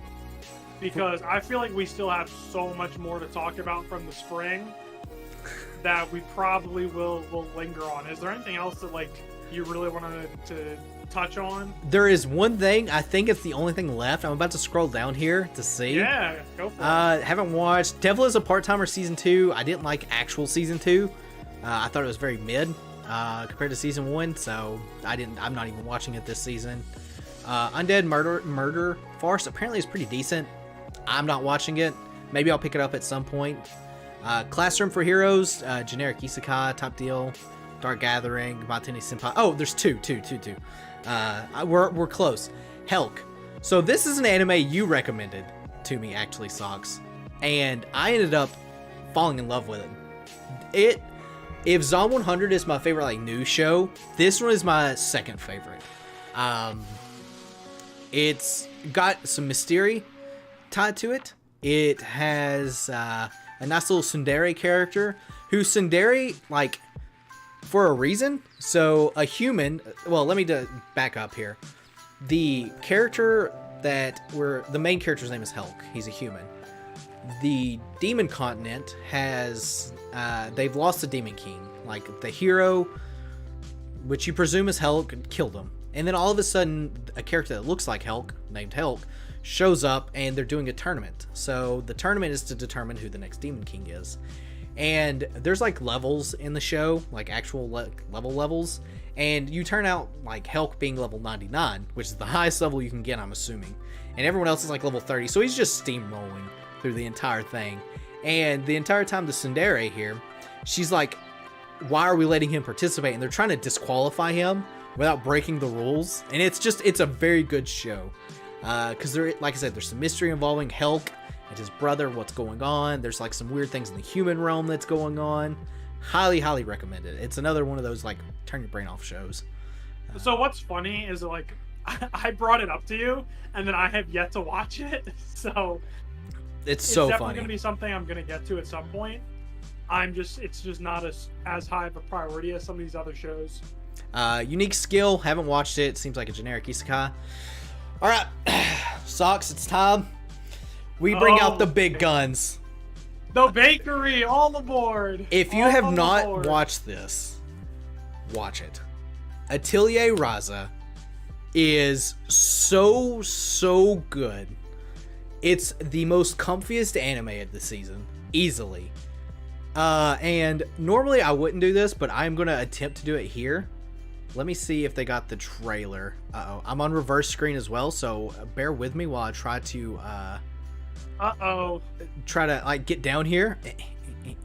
We're close. You can do it. We're close. You guys are gonna get the, no. I'm going backwards down. Wait. Let me just pause it real quick here. And you know what? We're going right here. It's just a very comfy show. And it's got so much plot into the show itself that it's wonderful. Raza, it's a story of... So this is based off a video game, Atelier Raza 1. Oh, I see the plot. The plot is right there. And it's just a girl who's learning to become an alchemist. And you see her start from day one, she knows nothing, and you see her grow as a character as well. And it's just so comfy. I can't talk about how much I want this to get like the other two games adaptation, because Linden Films, for a studio I've never heard of, have done such a phenomenal job in just like the way the anime looks. It's gorgeous. The sound design is gorgeous. The way that they're incorporating the story is phenomenal. Especially because of like, really, let me, I can do this. There we go. I believe. I got it. We got it. We're safe. But, everything that they've done has been perfect. They've adapted side stories well. The main story is progressing nicely. It's got a nice pace. The characters are beautifully designed. And it really captures what the game did, which I feel like is very rare for like animation films to do, like when it comes from a game to an actual anime. Yeah, those adaptations, like it is really rare to kind of nail them. So I mean, I'm gonna take your word for it. I've seen you play the games and how much you enjoy yourself on those. So for those who love the games, it's probably a really, really fun experience. And even if you haven't, like it's probably something I will at least give a chance to and check out, because it does look pretty fun. Yeah, it is absolutely wonderful. I don't think I've seen any of these other ones at this point in time. So we're gonna just scroll down here just to make sure. Actually, there's one other one that I have seen, but it's like an ongoing one from last season, so it'll be a nice tie-in. Eden Zero. It's somewhere around here. It's okay. Oh, actually, Fake. We got to talk about this OVA. Oh yeah, we do. I got to talk about the Fake. Strange Fake. Yeah. Really, really pretty anime. Like they as didn't, if there was any doubt. Yeah. It's not done by Ufotable though this time around, which is surprising. It's done by A1 Pictures. Very, very nice. I can't wait. It got announced that it's getting a full anime adaptation, which is great. It's very, very pretty. Like, oh yeah, and personally, like, as we're both big fans of the Fate series, like it's always so cool and so fun to see, you know, who they kind of bring back to be, you know, the representatives of the different classes. You know, who's going to be the saber, who's going to be the lancer, who's going to be the archer. So that's always fun. And anytime our boy Gilgamesh is there, dude, it's a great time. He's back. He's better than ever. I just want him to call me a mongrel. That's all I want in life. And he most certainly will. So, so that way we can kind of go backwards here. in time a little bit. We're going to the Demon Slayer, starting off with last season here. I'll say it, Swordsmith Village arc was great. So far, my least favorite arc, though. I wished with a passion, let me pull up last season here on my other monitor so that way I don't just talk on my ass. So, the biggest problem I had with it was I felt like it was kind of maybe rushed. Mitsuri didn't show up and do a whole lot. I wanted to see what she really could do, and I felt like she kind of got the short end of the stick. She 100% did, and Sarah, and you did join back at a great time. Funny how that works. It's the universe coming together here. I don't know how I would rank like my favorite of the arcs, because for me, the second season of the Entertainment District, at least for me, first like half of it felt like it dragged and like nothing happened at all. I would agree. But the last 4 episodes were some of the most amazing like stuff I've ever seen, and like completely redeemed the kind of the plottiness of the first half. It was so nice. Like, and that's the thing. It's like the Swordsmith one it wasn't awful, right? It's like no, you get offered like $100. You're like, I'm gonna take the $100. It's just I really wanted to see like more of like Mitsuri, what she could do, and we didn't see that. Like, we saw her do one fight essentially. The Murichiro, he was okay. I feel like they focused more on him than Mitsuri, and I kind of wish it was the reverse a little bit. Genya was nice to kind of get some character development on. I want so much more. Like I hope we get that, because he's super interesting to me, and I just want to learn so much more about him. And so I hope we get that. I'm also with you. I feel like because there were 2 Hashira, they weren't really able to balance like giving them each their proper time to shine. Yep. Whereas like I feel like they really did that well with Tengen in the Entertainment District. They've managed to do it well with Rengoku in just his movie. Yeah. Whereas like I feel like Mitsuri could have been done a little bit more justice. And yeah, like I like Muichiro. I think he's cool. It's really interesting that he's like a prodigy and so young, and he's kind of navigating like the memory loss stuff. But yeah. Also, I feel like the pacing really screwed him, because there was like 5 episodes where he was trapped in that bubble. Yeah, but, yeah. Like that was kind of brutal. Him also being related to like sun breathing technique was a very nice Really twist. Interesting. Yeah, very cool. And I was wondering if we would see that any, and we obviously didn't. But they added a lot to Mitsuri's backstory in the anime. Oh well. Oh, they really did her dirty in the manga then. Yeah, apparently so, because she barely had any screen time, like, at least to me. We got her backstory. I just wanted to see her fight more. I wanted to see them both fight more. Yeah. I do think some of the CG was a little worse this season compared to the previous ones. It was a little wonky. It was a little bit wonky. It wasn't awful by any means. UFO table, you know, you're eating gold, but they're doing their thing. They are doing their thing, but I still love the season. I think it's great for what they've done. The nice like Nezuko stuff. Unfortunately, I kind of saw that was going to happen at some point in time. I just, you know, it wasn't like that big like shock moment like Mugen Train, Rengoku dying. You're like, what? You know, last season, like the whole last half of like the Entertainment District arc was just jaw dropping, like how amazing it was. And I feel like this season didn't have that. So if you would allow me. Oh, please. Yeah. So I've talked about this on my channel. 2 of the biggest complaints that I have from this season, and it's like overall I like the Swordsmith Village arc, and I think I would give it like a nice like 7 out of 10, where it's like It's good, it's very solid, but it's not my favorite. And two of the biggest reasons why is like, so I like to think like I'm like a smart person who like will notice things or anticipate things, but like when it comes to like anime, like I just totally miss out on like, you know, obvious foreshadowing or like whatever. So like the whole Nezuko thing did surprise me, but and like it was such an emotional moment that held so much weight. Like seeing Tanjiro struggle so much in the choice between like upholding his ideals and saving innocent people or protecting, you know, the only family member he has left. Like that's a huge emotional stakes that like really hit me a lot in that moment.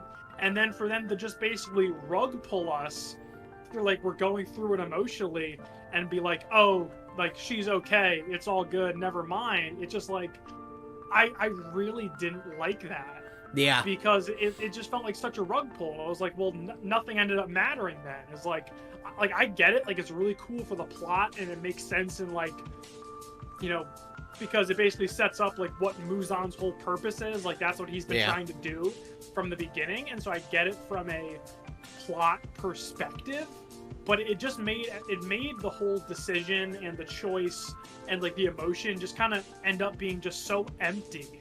And I don't know, that really I feel like took away, at least for me personally, so many of the great things about, you know, this season for me. Yeah. Real quick too, to just kind of talk more about like just Demon Slayer in general. Do you think Nezuko will now not be in her basket anymore, or do you think she's going to be out and wandering? Because at the end you see her, she still is in the basket recuperating. I think she's kind of just gonna like roam around here. Like now she has the ability to, so like why not? Like I'm worried. I hope she does too. I'm worried that they're not going to do that, which is also like a slap in the face if they don't let her roam around. Because it's like, oh, she's got this newfound power where she can be out in the sun, but yeah, she's still in the basket, you know. Because I love Nezuko. I think she's like a phenomenal character. And it, like, I don't know, I'm worried. What are your thoughts on the next season of it? Because it did announce the next season, the Hashira training arc. So, one of my best friends has read the manga. And yes, Nezuko is best Pokemon. She is an obvious starter choice. Oh, yeah. One of my best friends has read the manga, and he just doesn't know how they're going to get a full season out of this, because this is so short in the manga, is what he told me. So I don't know how they're going to do it. I don't know if they're going to have a lot of anime original content. I don't know if they're going to mix together like this arc with the following arc and like kind of have it be one, because it's like, unless they add original content, this should only be like 5 episodes or so.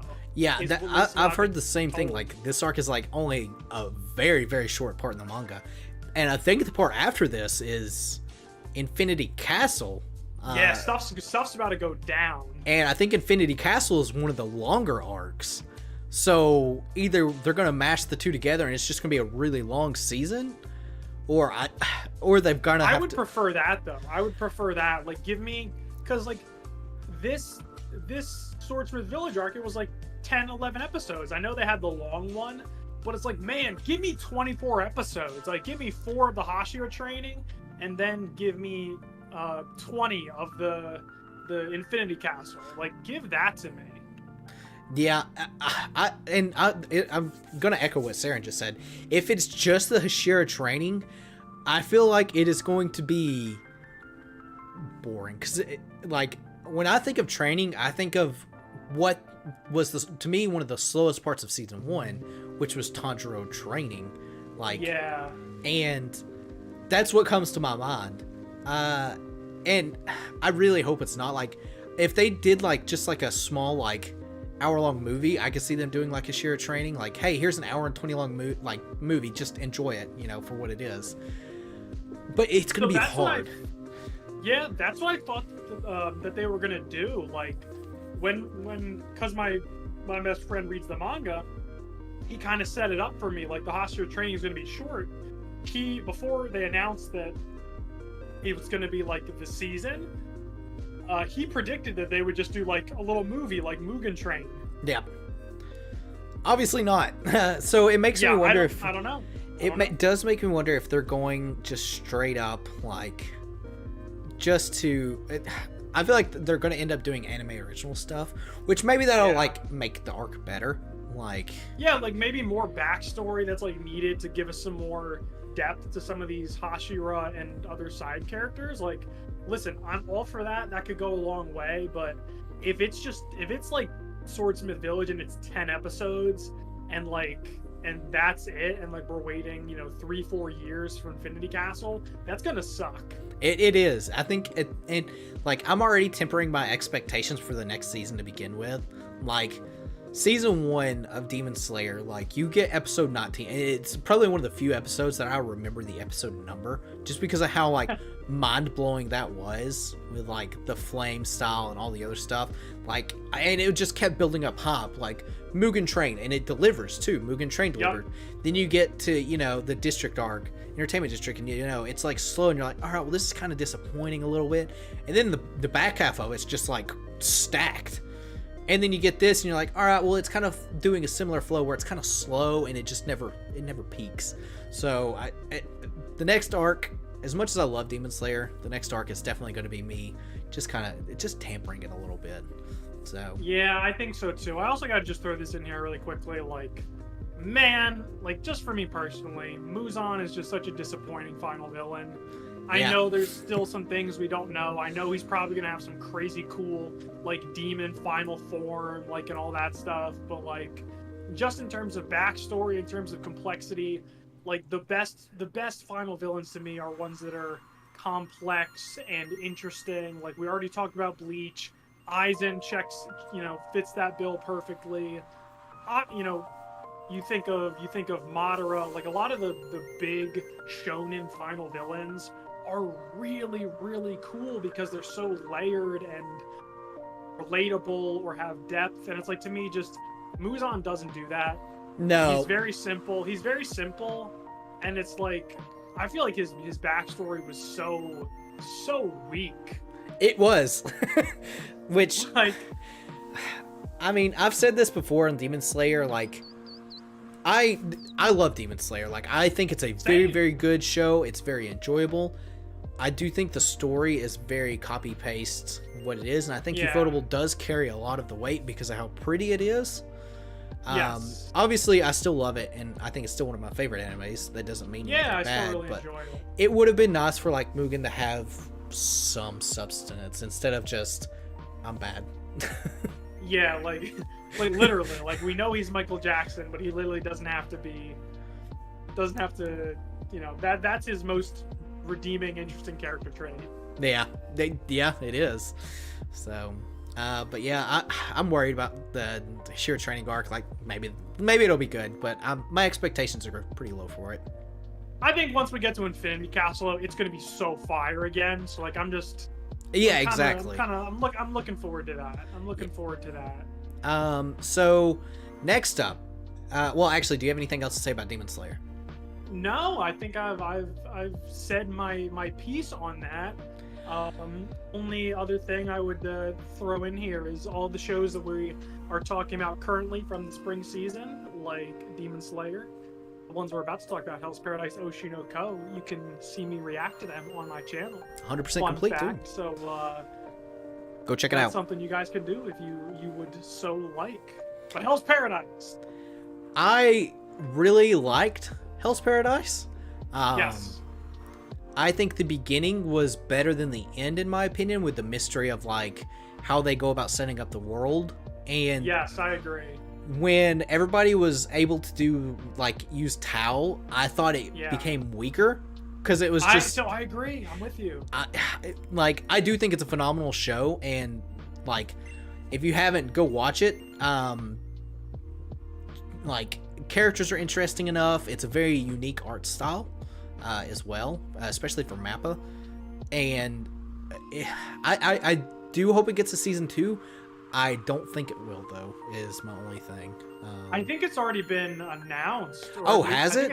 Yeah, it's been announced. They got announced for season 2. Nice, because I was worried that it wouldn't, because I didn't hear anyone really talk about it. And it's so, like, with Hell's Paradise, I'm totally with you. Like, I personally love the art style, and like there were some moments of really cool animation, and it's Mappa, but like, it's so funny of like the Mappa big shows that we've kind of come to know. It feels like this one didn't get as much investment as like a Jujutsu Kaisen or even like a Chainsaw Man. What about Attack on Titan? Like, well, I mean, yes, but like I'm talking about just like the at least the relatively newer Mappa shows that are popping up. Like it kind of feels like Hell's Paradise is kind of like the odd man out, like of those three between JJK and Chainsaw Man in terms of like animation and some of the stuff like that. I think it's a really interesting story. I love Sagiri. She's such a great and interesting character to me, and I think that's what we need more like awesome female characters in anime. And I think Sagiri has a lot of potential to be that and like continue to grow and develop. Like she was one of the characters that really kept me invested. Yeah. So she's voice acted by one of my all-time faves, who also voice acts Ai Hayasaka from Love's War. So I will always love that. But yeah, I'm looking forward to it. But I feel like for me this was also kind of like a like a 7 out of 10, where it's like I liked it. I wanted to like it more. Like I wanted it to be like Jujutsu Kaisen, and I feel like it just fell a little bit short in some areas, even though I really did enjoy it. Yeah, and like I said, the biggest thing for me like is just the mystery part of it was kind of just gone, because it's like, all right, well, you go to this place, you don't know what's going on, people are turning into flowers, there's these massive monsters, you're like, what in the world? And then it comes down to like, oh, there's these gods, and it's all interesting, and it's like, oh, well, you just gotta punch them in the stomach, essentially, and they kind of just die a little bit. You gotta punch them in the stomach, and then you have to have sex to power up. Yeah, that's what ended up happening. What? I'm sorry, but like, it's. I wanted it to be better than what it was. I would have to probably say about Same. 7 out of 10 as well. Yeah. The ending's going to be interesting because Gabimaru obviously gets amnesia, which also kind of feels like it really isn't needed, per se. I'm intrigued by that though. Like it just kind of makes you question everything. Like what is actually happening? What is real? What is not real? And like all of that good stuff. So listen, I'm down for some mind tricks. Yeah, I was about to say, one of the biggest things that I do think towards the end that did make me really like the show even a little more, like kind of redeemed from it, was the main Kunoichi. I can't remember her name, mainly because I'm terrible with names. But she's like, it's odd that like the ninja village that he's from got him to marry someone, because you train someone, and like goes on this whole explanation, and it calls into question is like, does he actually have a wife? I'm going to say no, he doesn't. I'm gonna say no too. I think that'd be so interesting. Also, shout out to Ri Takahashi again, who dominated the spring season because she voices her. Yep. Oh, yep. She does. Yuzuhara or Yuzuhara. Yep. And I solely think that Gabimaru does not have a wife, because I think that they're going to try to hint towards him and Sagiri maybe getting together at some point, even though there's really no romance. Maybe that's just a headcanon type deal. Probably. But we'll see how that goes. Fantastic anime though, like from the art style. It needed a little more time in the oven. Yeah, I look forward. I wish it was longer. Yeah, I think it would have been really nice if it had been like a 24 episoder. I am 100% with you. 100% with you. Also, Saren in the chat. Shout out to Saren for being a fan of Chainsaw Man. Chainsaw Man, freaking love that show. Speaking of which, I'm bringing it back, because you know what? Chainsaw Man hasn't officially gotten announced for a season 2, and Rent a Girlfriend has 3 seasons out. We can't get Chainsaw Man season 2 when this show is about to pop off like crazy. If we get it, you guys, it's gonna be amazing. no one will be able to not talk about it, and we can't get the announcement yet. It's mind-boggling. You've read the manga for Chainsaw Man, right? I read the entire part 1 of the manga. Yes, it only ramps up from here on out, and the best arcs are right on the way. It's going to be nonstop action, no time to breathe. It's going to be phenomenal, and we can't even get a season 2, but Rent a Girlfriend gets 3. Yeah, hopefully it does. I was talking to Saren about this, and I've talked around with like not a couple people of like maybe starting Chainsaw Man on the manga because I finished JoJo, so it's like, you know, what do I move to next? Please read Chainsaw Man. You need to. It's amazing. So it's on my maybe list to see. Moving onwards though, because we've only got like another hour-ish of stuff here time wise. Oshi no Ko. Anime of the year. I'm gonna say it. I'm saying it right now. It's the anime of the year. I'd have to think if it's the anime of the year. It was fantastic. It's at the very least the anime of that season. It was amazing. Episode 1, I was like, all right, I really should call it episode 0 for what it is. It starts, and I'm like, all right, so what's the hype, right? Like, idol anime, all right, you know, we'll see. This show does get a second season, though. It has been confirmed, but that's neither here nor there. Yep. You know, and then all of a sudden you get this nice like isekai twist, and I'm like, oh well, maybe that's why people are like, oh, it's got an isekai twist, and that's why people like it, right? Yeah. Nope. Surely it can't get any more insane. And then you know you get the big twist at the end, and you're like, oh. I remember watching that and just being like, I can't imagine like that being the thing that happened.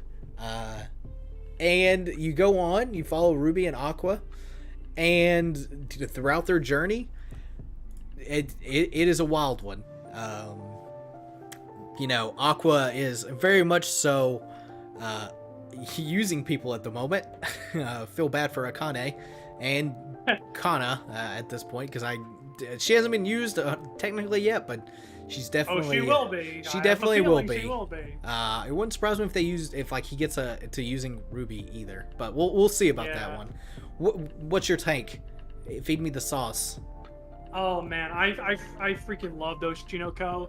So it's really cool for me to kind of think back to this show, because this show really kind of jump started my channel in a way. And like this past spring season, I'll always reflect on so fondly, not only because we got great anime and Demon Slayer, Oshinoko, like Hell's Paradise, the Megamine spinoff, but like Oshinoko really helped, you know, my channel kind of take hold.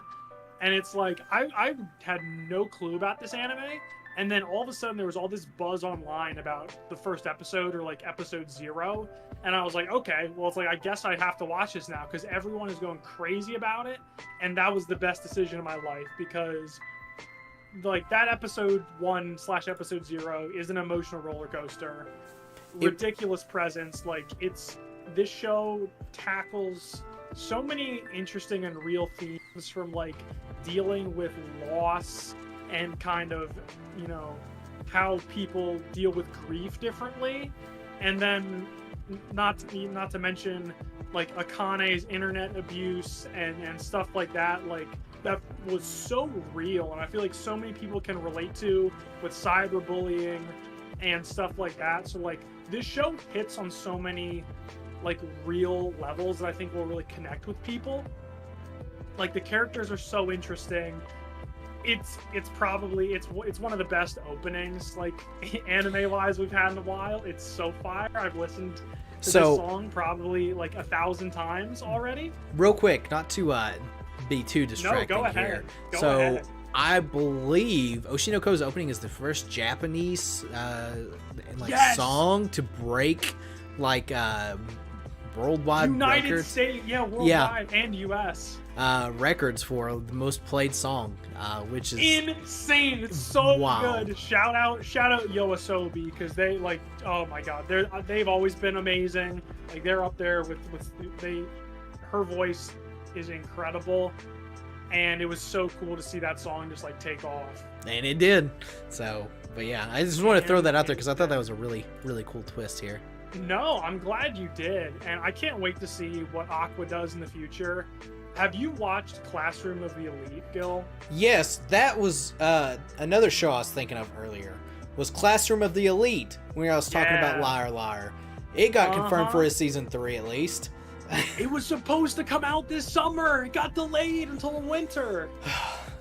It was supposed to. We were supposed to be enjoying my boy Ayana Koji right now, but dude, instead he is a baller.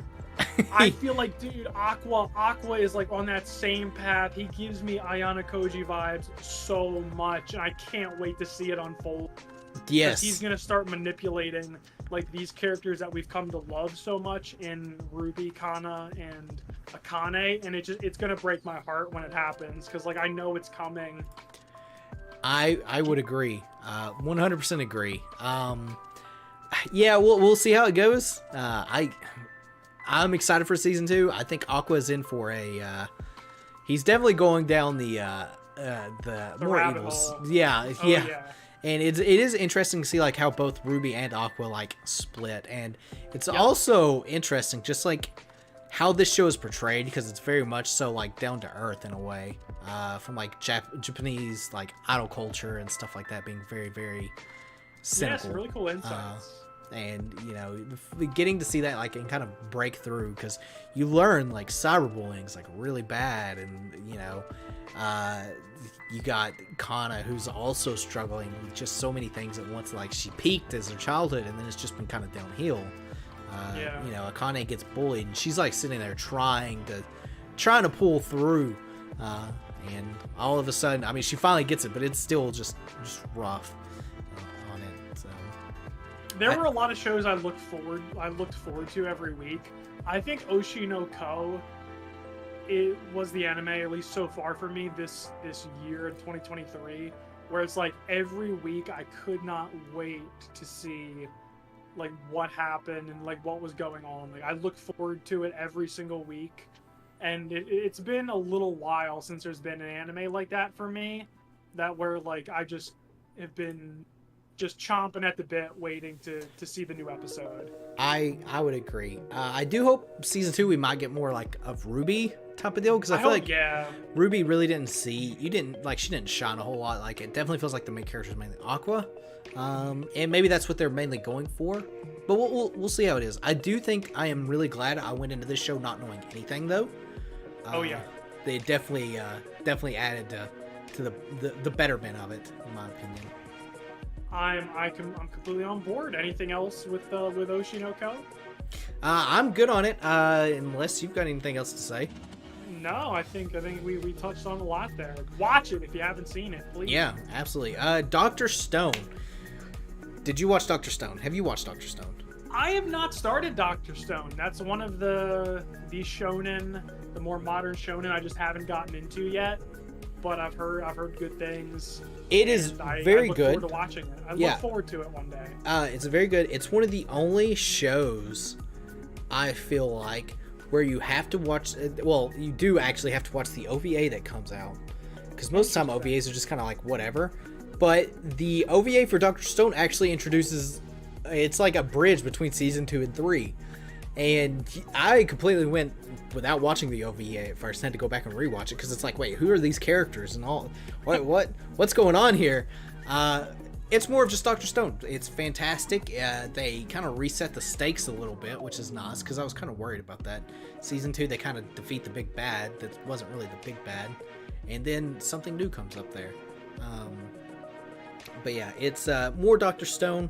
You know, if you like the first 2 seasons, you'll like the third one. My opinion on season 2, I liked it.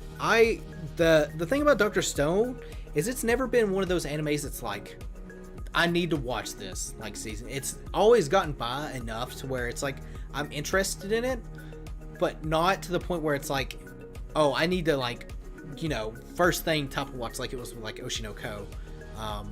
I do like season 1 better than season 2. But to me, they're both like, you know, 7/8 out of 10, like just for how nice of the show they are. So a very, very good show. Very, very enjoyable.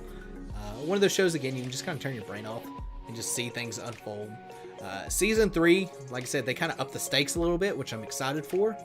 And season 4, whenever it comes out, can't wait. The only thing I can say about season 3 is the end was kind of not an ending. And it really caught me off guard because it also ends with 11 episodes instead of 12. So I was sitting there waiting for a little bit. I'm like, where's episode 12? And it just never came out. I was like, oh, that's the end of it, huh? All right. That's it. All she wrote. So, but yeah, good stuff. Following that, we've got, MASH coming up next. Did you watch MASH? I'm assuming you did.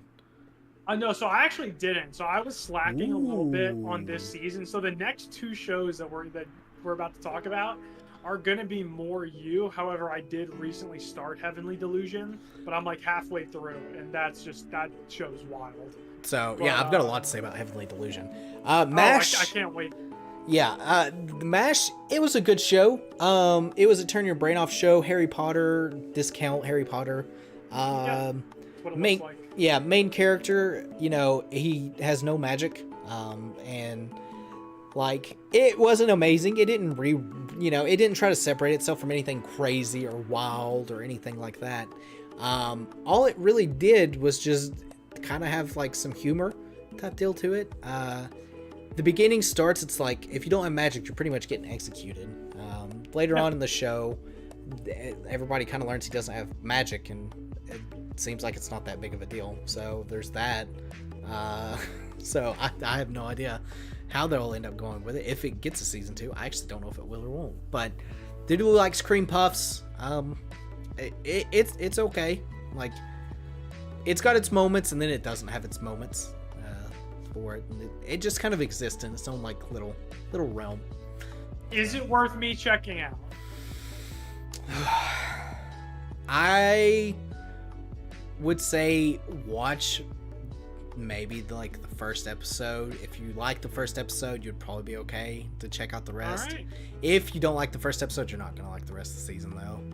Okay, well look, that's good to know. My only other comment is the only MASH I recognize is from the Fate series. Yeah, that's all I have to say. The MASH from Fate series is way better than this one. So there's that. Heavenly Delusion. So this one I think might have been my favorite from this season. It's bananas. I haven't gotten through it, but it's insanity. So what happens is this show is split. I gotta sneeze. One sec.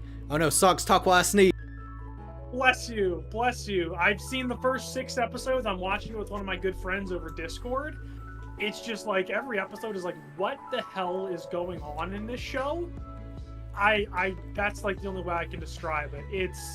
It's so bizarre. I have so many questions about the world because like the show focuses on like going back and forth from like the 2 main characters, the girl and the guy, or like the quote unquote like girl, and then like this weird facility where these like super powered children are kept, and it's like I have no idea how these 2 are gonna tie together. I'm still trying to wrap my brain around like what's happening. There's like weird monsters in this world that are crazy. Like the girl is like a guy maybe trapped in a woman's body, or she's just crazy. I don't really know. And it's bizarre, but it's one of those shows where it's like, what am I watching? But also like I'm so captivated I can't stop watching. To me, this is what Promised Neverland should have been. You know what? I'm on board. I am totally on board with that. I'm totally on board with that. The show does take place in 2, like, essentially, like, it's almost like you're watching 2 shows. There's these children in a school, and then there's the 2 main characters that you see here. And they've got a goal. The main girl, question mark, here, is she's trying, her name is Kiriko. She's trying to find a guy named Robin. So you get a little bit of the backstory between those 2. The main guy's name is Maru. He's looking for his twin who looks just like him. You kind of learn like what the world's happening. I don't know if you've gotten to it yet. there's like sudden realizations that you'll get if you pay close enough attention to things, because the show goes through environmental storytelling extremely well. Have you gotten to the hospital scene yet? No. Where there's like, it's essentially like, So. I'm trying to think without trying to give like a whole lot of spoiler for it, but it's like there's a doctor, he's like missing an eye, and No, we have not gotten there. okay, specifically around there, pay very close attention to like the environment, kind of what the dialogue very is. Cool. I love stuff like that. Like that's just like next level storytelling. And it is. It's why I love the show so much. Like, when it first was going on, I'm like, all right, the description, it made me think of Attack on Titan at first. I'm like, all right, well, we'll see what it is. And then it got more of like Promised Neverland. I'm like, all right, I'm interested. And then there was like monsters involved, and I'm like, all right, you got me by the hook again. Keep it coming, and it delivered. Like, season 1 ends, and you're like, I have no idea what I just watched. I just want more of it. Inject it into my veins, please. Absolutely. So like this is another show that has not gotten an announcement for a season 2 yet. And it just like I know I'm only halfway through, but I want to keep going and I don't want it to end. Yeah, it's fantastic. Like when you so many questions. Oh yeah, when you start to realize like the relationship between like the kids like in the school and like what's actually going on behind the scenes, you're like, wait a minute, there is one kind of cringe scene, and it's like at the end where a little bit of rapiness happens, I'll say, which, you know, fun. It's in there. So if you're not comfortable with that, you might want to skip over it, because it does happen at some point. But other than that, I like 9 out of 10 show, maybe even a 10 out of 10 show, honestly. Sweet. That's what I like to hear. It's so good. I hope it gets a season 2. I definitely am going to probably pick this up in the manga. Just because I might have to do that. I need the answers. Like, season 1 ends and you're like, I need answers. Also, this is just like completely random, but Heavenly Delusion has some amazing gifts that you can send.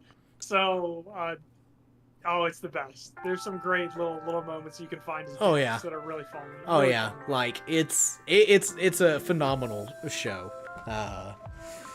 I do hope it gets a season 2. If it doesn't, like maybe I'll give it a couple seasons, then I'll pick it up from the manga. I don't know if the manga's like done, or if it's still ongoing, or what it is. I'll have to obviously look at it.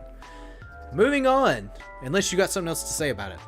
I'm all good. I'm still enjoying it. Can't wait to get through it. I can't wait to hear your thoughts when you're done. And then I can be like, to know. hey, here's all these things you've missed. Please, I listen. I love that. I'm oblivious. Yeah, I am too. And then like me and my roommate watched the show, and then at the end it was like, oh, and then you're like, oh, and like some scenes decide, like you'll take one scene one way, and then you realize, oh, that actually was this. It was meant to go this way, huh? And it's phenomenal. You gotta watch it. You gotta watch it. My Love Story with Yamada-kun at level 999. Did you watch it? I did not watch it. Skip. All right. All right. Here we go, Socks. All right. Let me put my Love Is War shirt on real quick. Let me put it on. Let me just. All right. Take the wheel. Take the wheel, my friend. You want me? Oh my goodness. So for starters, we ranted about this in the previous. Like that's where like I feel like I got all my Love Is War love out when we were talking about season 3. Mm-hmm. Like if you haven't watched Kaguya-sama Love Is War, it's like what are you doing? Like make something of your life. Watch this show. If you like, please just do it for me. Do yourself a favor, really. Do yourself a favor and watch just peak romance. I'm not afraid to say and die on the hill that it's the best romance anime out there. Easily. Easily. Like, it clears everything. It's so funny. It's one of 2 anime, along with Konosuba, and I've said this before, that consistently makes me laugh out loud, like, in real life, which is so rare for a show to do. Like, maybe, you smile, you have a chuckle every now and then, but, like, I'm dead on, like, legit laughing, like, most of the time in this show. The movie was so good. We got such great development between Kaguya and Miyuki. And I mean, honestly, I'm not, because I don't want to spoil the movie for anyone if you haven't seen it. I saw this in theaters. I was lucky enough where it was showing in a theater near me, being up here on the East Coast. And it was an incredible experience. My theater was packed. There was not one empty seat to see this movie, and like everyone was having such a great time. Great development. I cannot wait. I feel like they did Ishigami dirty because they alluded to some stuff that we didn't get to see at a Christmas party, and now I want to see it. Justice for my boy Ishigami. Poor Ishigami. Poor Ishigami, man. Love Is War is just incredible, and it's just the best. Like, I could literally talk about this anime for 3 hours. I could do a deep dive if I wanted to. Maybe I will one day. But please give me your thoughts on it so I don't have to just ramble on forever. I loved it. I think it was a phenomenal, like, I didn't watch it in the movie, so I watched the 4 episodes that ended up becoming. And I think it had so much just greatness, like character development, like, because I was worried like how they were going to bridge from the last season to the movie. Absolutely. And I think they nailed it. They did. Like, the characters were phenomenal. The developments of the characters were great. You really get to see like a whole other side of Kaguya that, you know, which we have not seen to this point. And it's just great. Like, I can't recommend it enough. Easily my favorite romance anime. And I'm not like super big on like the romance, but it's great. This will also be one of the shows that I will say the dub, I think, is better than the sub. Oh, see, that's interesting. I don't agree with you, but I also really love the dub. I think the dub is really, really like funny and charming and is good. So I am with you in that. It is a very good dub. It's almost like its own unique thing, because it's almost like a different experience, because the announcer for the dub is really what sells it for me. The dub narrator is okay. You know what? I'll give you that. The dub narrator is the best character in either version of the show. You can't beat him. He's so great. He's amazing. He's so funny. If you haven't, just like go watch a clip of like the dub narrator, like best of dub moments, and you're like, all right, you gotta watch it. You have to see it. It's amazing. Oh, I can't wait. I don't know if it's got another season after this planned. I don't know. I don't remember if they formally announced it, but I'm pretty sure there's going to be at least one more. This could be the final one. I don't know. All I know is whenever it ends, it's going to be, man, I'm going to be so sad, because this is also, honestly, like Oshinoko, I said Oshinoko was the first anime in a while that like I looked forward to every episode. The last one was Love Is War Season 3. Where it's like every episode was like I needed to watch it as soon as it dropped, because it's so funny and just it's the best. It really is. It really is. Any final thoughts on Kaguya before we move on? Just please watch it. Please watch it. Like that's all I have to say. If out of any anime that we've talked about today, like Love Is War is up there amongst the ones where it's like you need to check out if you haven't yet. And you will not, you won't regret it. Yep, I agree. We already talked about the Megumin spinoff earlier. Fantastic. Just to kind of reiterate that, we'll move on. All right, Socks. Let me explain. Did you watch this? I got a cheat skill in another world and became unraveled in the real world too. I have not. In fact, probably some of this other stuff I have not seen. So I'm just gonna let you take the, take the driver's seat here. This might be the worst anime. Oh, it's not where I thought you were going with this at all. I thought you were gonna be like, oh, this is kind of underrated. It might be the worst anime I have seen in a very long time. Oh no! Right. You're telling me it's worse than Attack on Titan? I would watch Attack on Titan. Sorry, I had to throw that in. I know. I would rather watch Attack on Titan a cajillion times over than this one. I dropped it. I gave this 3 episodes and I just could not. All right, so this dude, he's a chubby dude, right? Like as one does. He gets bullied, all that other stuff. And what happens is he finds Like, his grandpa leaves him a house or something. It's so awful. My brain wants to forget about it. Once he does that, he suddenly becomes into this really gorgeous human chunk of meat, right? The art style is kind of off. Like, what you see here in the picture is also kind of like what the art style looks like. It kind of looks off in a way. I see what you mean. The biggest complaint I've got is nothing happens in the show, of course, but everyone in the show just like goes from I hate this kid to I love this kid. They don't realize it's the same kid, even though his name's the same, and like everybody just stares at him like to an uncanny amount. Like, it would be like if in real world, if someone that like was there that was just a handsome looking human being, and like everybody just like stares at him. Everywhere he goes, people are staring at him and talking about how good he looks. And it gets to the point where it's annoying because you're like, all right, we get it. You've ran this point into the ground that he looks good, right?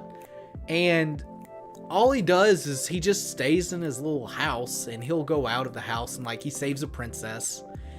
The big thing is like there's essentially like 3 splits in the story. There's like his school life that gets focused on, his isekai life that he can go back in between, and then his job life. And it just gets really convoluted and really boring, and it just like it kind of jumps everywhere. Like, it's just misplaced. It's like 1 minute you're at the school, then you're in this isekai world, which you can get to just simply by walking through a door. It's just not good. Well, a lot of long-winded things happening here. It's just not good. I would not recommend. Not recommend. Great to know. Skip and Loafer was next. I didn't watch it. I know you watched it. I think you watched it. Maybe I'm misremembering. I did not. There are a lot of things now in this season that I didn't watch that I'm going to have to go back and catch up on. Apparently this is really good. I definitely know a couple people really good too. Watch it. I didn't watch it. It seems like it's a very comfy anime. Insomniacs After School, Linden Films. Same people that did the Rise anime, interesting enough. Yeah. Yep. I might have to actually go back and watch that. Didn't watch it though.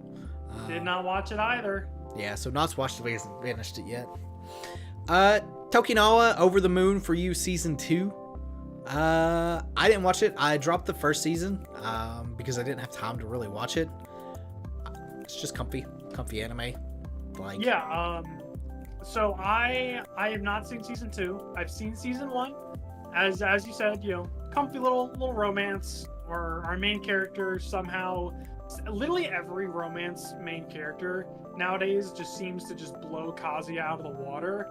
And like this dude literally, he just marries her like instantly, and like he's just miles above Kazuya.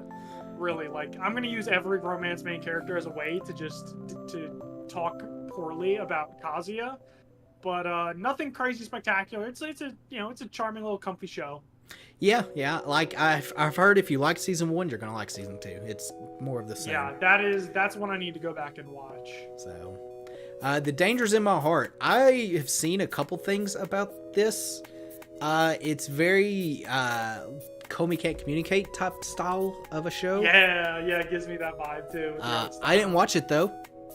Me neither. So yeah. that's where we're going from it. Oh, I see it sucks. I see it on the horizon here. Don't worry. What are you seeing? You'll see in just a minute. Dead Mount Death Play. I didn't watch it, so I'm gonna skip it. Have you seen it? If the chances are, if you haven't seen it, then I also have not seen it. More likely than not. All right, then we're getting to the big boy. the big guns. The big boy. Kamikatsu, yeah. Working for God in a godless world. There it is, Kamikatsu. Watch this show. Watch this show and laugh. So the premise is this dude, his dad is a cult leader, and he wants nothing to do with this cult, right?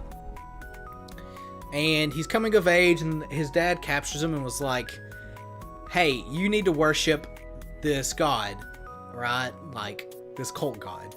So what happens is, let me move my mouse. There we go. His dad gets him in a barrel, strips him naked, gets him in a barrel, locks him up with some chains, yeets him into the water, to the ocean. Would you believe it? He dies and gets isekai. The classic move. The classic move. When this show first started, I 100% thought of Grand Blue Fantasy. Or Grand Blue, sorry. It's not Grand Blue Fantasy, just Grand Blue. Which is a very humorous show. It's very, very funny. This show reminded me of that at first. And the dude gets transported to another world. And you learn that it's a world that has no god. And he's in this village. And he, like, the very first scene you see is a chick. Her name is Araru. And literally, there's no god. There's, like, the knowledge the human civilization has is very limited. And she's got a book. It's called a dirty book. And what you end up seeing is she's like, I've heard that in this book, this will waken someone, like wake him back up. Because obviously he's like passed out. She just starts giving the dude a hand job. Full blown. Good God. Good Lord. And at this point, Maybe know, I you're like, have to go back and watch it. You really do. You're like, all right, you're hooked. You got me hooked. The show goes and like progresses a little bit, and he gets taken back to the village where her and her sister are there, and they're just having a good time. And then you learned about this thing called the end of life system, where the main city is killing people to prevent like overpopulation. So you get like this nice serious moment, and it's these villages around the main city are like kind of like offshoots of the big main city. They're known as like life ender sources. Like if you live in these off like the villages, you're pretty much cattle to the main city, right? And what happens is during the end of life system, people from those villages randomly get picked, and it's time for Araru, which was the pink hair girl that decided to give the handy to the main character, and her sister Shuryu, something like that. Also, the main character Yukito, 100% vibes of Classroom of the Elite main character, man. Like, and Ruby in a way. 100% like, or not Ruby, but yeah, Aqua. I'm losing my mind because I'm talking about it so much, but he is the worst human being in the best way possible. Like, he will use people to get what he needs, and it's great for it. But what happens is him or Aru and her sister, like, it's time for the end of life. He's there trying to stop it. The sister gets real hard, like in front of everyone. And all of a sudden he's like sad and he tries to stop it and he dies again. But he was like clutching something that his dad gave him, like his belonging. Well, what he had on him came with him. And then a god shows up. Her name is Mitama. We talking Aqua levels of useless here. Oh no! Hey, don't disrespect my girl Aqua. Well, you're right. She actually is a little more useful than Aqua. Actually, no, she's not. They both do about the same thing. They can bring people to life. And she brings him back to life and like kind of does everything. But because she's in a world where there's no gods, no one knows what a god is. She has 0 followers, and her power directly correlates to how many followers she's got. Oh boy! So what happens is, like, they ended up killing essentially everyone in the village there, or in, like, the main city that was trying to kill the villagers. And they end up going back and, like, do some stuff, and they, you know, hang out in the, like, village before, like, a search party comes to them to try to, obviously, kill them again. This show goes from awful CG to some of the best drawn animations I have ever seen in an anime. It's weird, and they play to their strengths. The bad CG, 100% intentional. I cannot. So there is literally a scene, and I'm trying to talk about it as much as I can without spoiling it, because I do think that's mind blowing to me. By the way, that they would just do that purposefully for like no reason. Like, it's great. There's like some 16-bit drawings that they've got in there to like. There's a whole episode where it just pretty much turns into 16-bit, and they do it intentionally, and it works. Oh There's the famous scene of like a dude riding a tractor. His name is Roy. He's the show's dumbest person. He wants one thing. He's the lolicon. He wants Mitama. He wants the feet. God. And they use it like to their advantage. Yukito does. And all of a sudden they're like, they've got a crisis where it's like, we need to like scare these people away. So what do? Mitama ends up making tractors for people, because there's no tractors. Like, we're at the civilization of like the world where you got like sticks, and that's what you're using to like ground the farmlands. So all of a sudden, they're all riding tractors, and this is when I know that this show became like top tier. Is when you see Roy riding a tractor, except all it is a real person, like someone that went and took a video of a real life human riding a tractor, put a filter on it, and then photoshopped Roy's face onto the tractor. Put his face on it. And all of a sudden, he's just riding around, and it looks so scuffed. It's fantastic. Oh my god, I've seen that GIF like everywhere. Like, it's such a meme. It is. Like, what are we doing? And this is like the first like 3 episodes. And it just goes more insane. God. Like, there's some twist in there. Like, at one point you learn like about the isekai world. He really didn't get isekai'd. And I really don't want to talk too much more about it, but like there's a lot of things that it ends up becoming a fight between gods, as you learn that these things called archons are modeled after gods, and they get their powers for however many people believe in them as well. So it becomes like this power fight as well. Super fantastic show. I cannot recommend it enough. It's only 12 episodes. Just like put it on and watch it. It sounds like an absolute disaster, and I want you to know that you have been going on about Kamikatsu for like a solid 15 minutes, and for that I commend you. I could go on for longer. That's impressive. That's like literally just the first 3 episodes. I didn't get to like the Daphne arc or anything else. Oh god. It's amazing. Like I said, I would highly recommend it just because of how wild the show is. So definitely a keeper for the books. What else do we have for spring in 2020? I don't think anything else that really jumps out. Ancient Magus' Bride season 2. I didn't watch it. I know it's really popular. Ranking of the Kings is another one that's very popular that I didn't watch. Let me see. Oh yes, actually, there is one more that I've watched here. Oh, there's also a trash one underneath of it, but we'll get to that. Legendary Hero is Dead, also done by Linden Films. I didn't realize they've done as much things as they did. This is another really good one, and it's a very unique premise of an anime. So there's a legendary hero, right? Stops Big Bad. That's what his goal is. Love a good legendary hero. So he goes into this village is getting attacked, right? And the main character's name is Toka. Not the legendary hero. He's just like a random farmer, is all he is. Well, he sets a trap for these monsters because he wants to protect the main chick. This is gonna sound so scuffed, especially coming from like Raza. I promise though, I'm not a thigh person, but there's a chick named Yuna. She's the main female of the show. His whole goal is to just put her thighs in tights. That's it, right? Well, you know what? That is a noble motivation. It's a noble and honest motivation. And we need more of that. Yeah. So what happens is he wants to protect her. He loves her. He wants to put her thighs in tights. So the main hero, his name is Sion, goes to the village like he's trying to well, let me rephrase. Toka's protecting the village, or trying to, and the only thing Toka's good at is farming and making traps.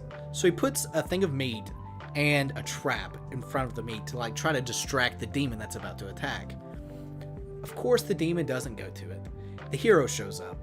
The hero, also, this show's got the most banger opening of like all time. It's great.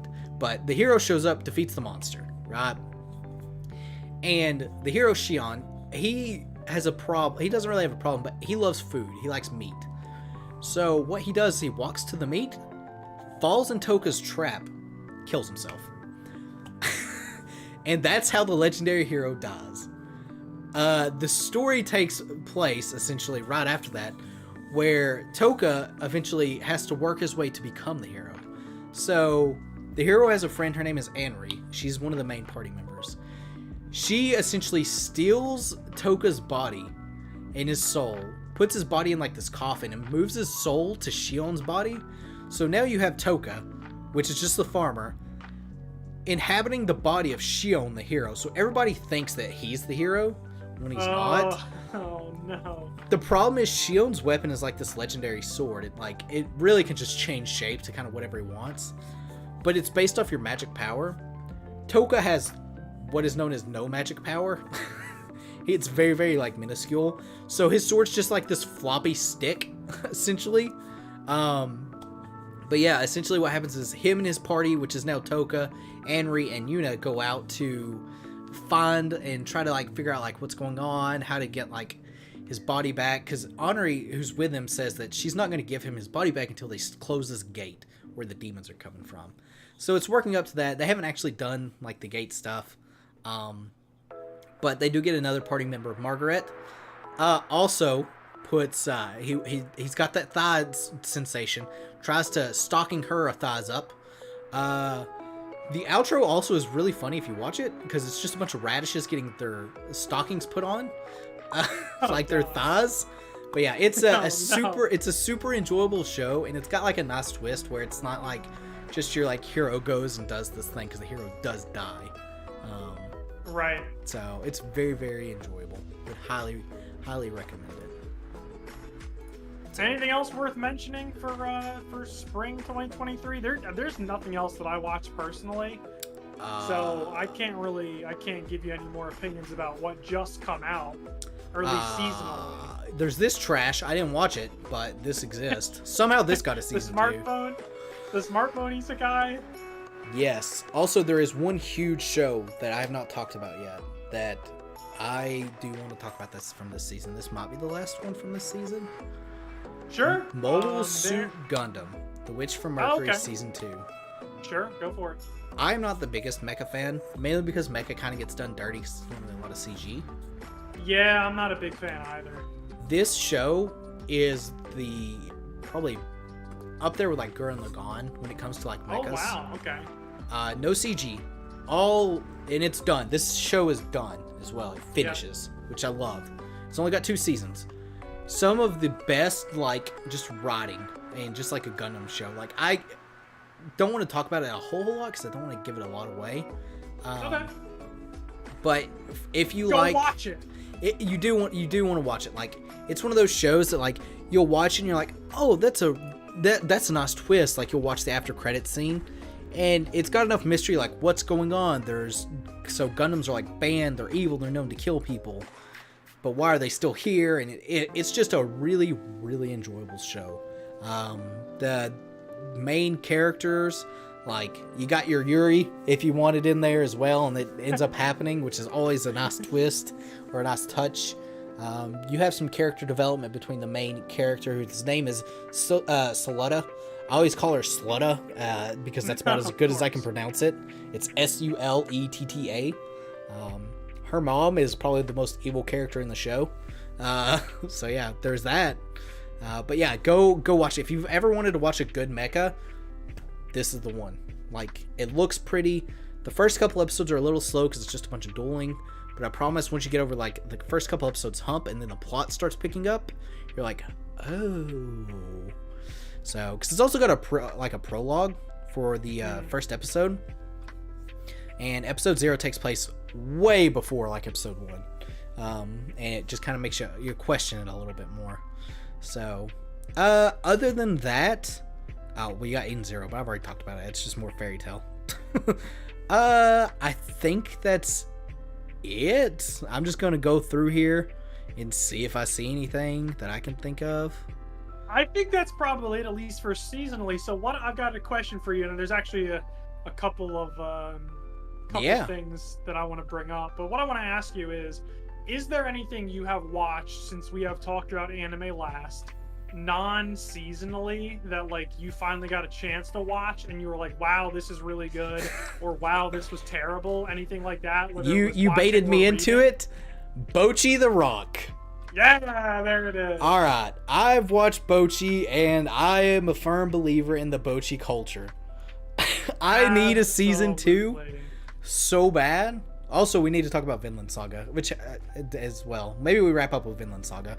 I don't know if you've watched it or not, but Bocchi the Rock, fantastic. For it to be a musical anime, and I say musical loosely, it's more of like a comedy, if anything. It's just great. I am literally Bocchi. I am Bocchi. There you go. You are Bochi. I am Bochi, which just because we're going to talk about Bochi for probably a fat minute here.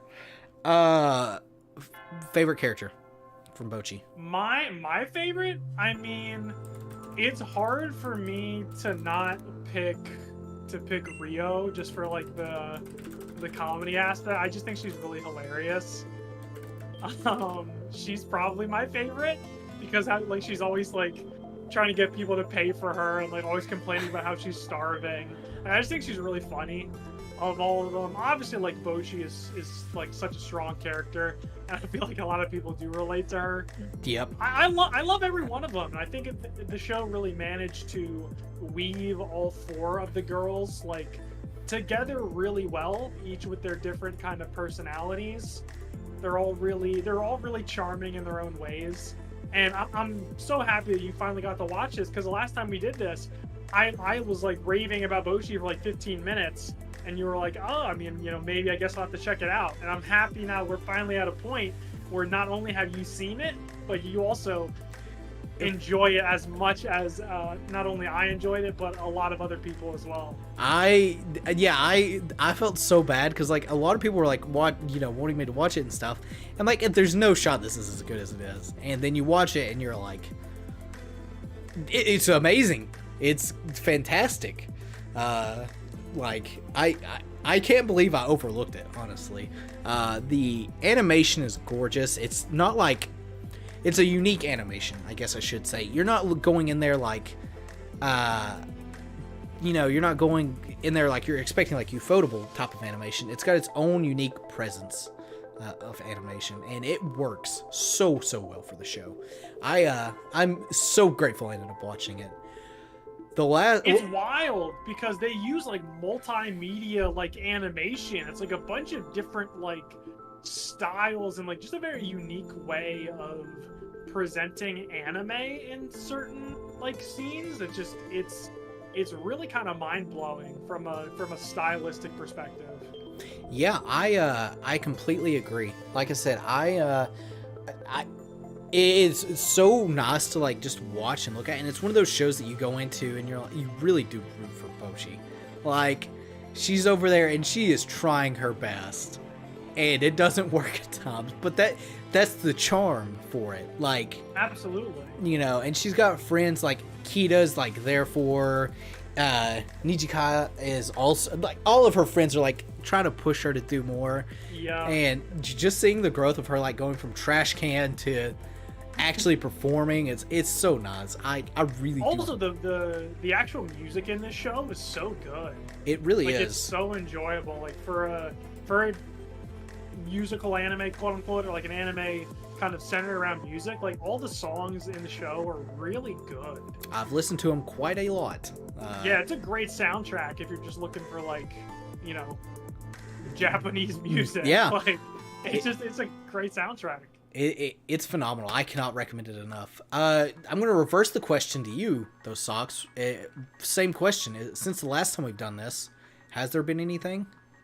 Yes, actually. There's two big things I want to touch on. One that we actually did forget to mention about in terms of the summer, and that's the Black Clover movie.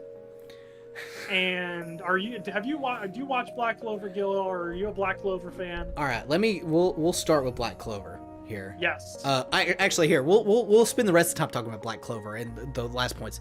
Vinland Saga. I'm going to pivot to Vinland Saga, and then I'm going to go to Black Clover.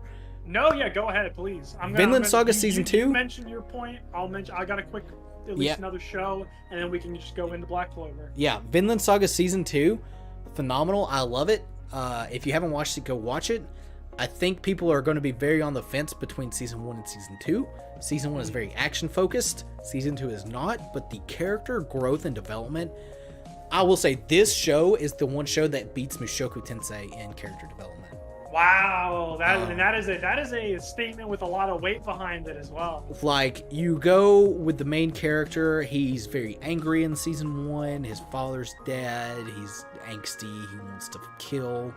And season 2, you see him grow up to the point where it's like, I don't want to fight anymore because fighting is bad. It just gets people killed. There's no need for it. And it's just phenomenal.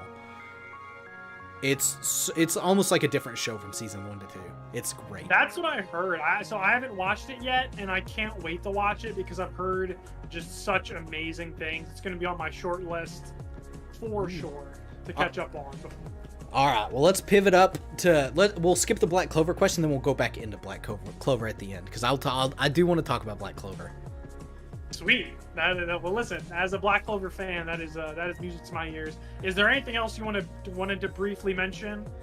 I'm good at this point. I'll let you take the floor with the last question, then we'll pivot back to Black Clover. Awesome. So the only other, in terms of like things that I had not previously watched or even known about, I'm going to talk about 2 quick experiences. Well, one was me and my one of my best friends who I watch anime with a lot.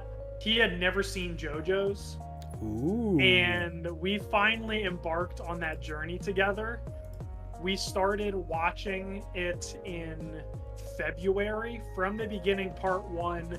We are currently halfway through part 6, and man, it's been an incredible experience just to go back and not only rewatch JoJo's, because this is the first time I've actually rewatched the whole thing, like the whole thing.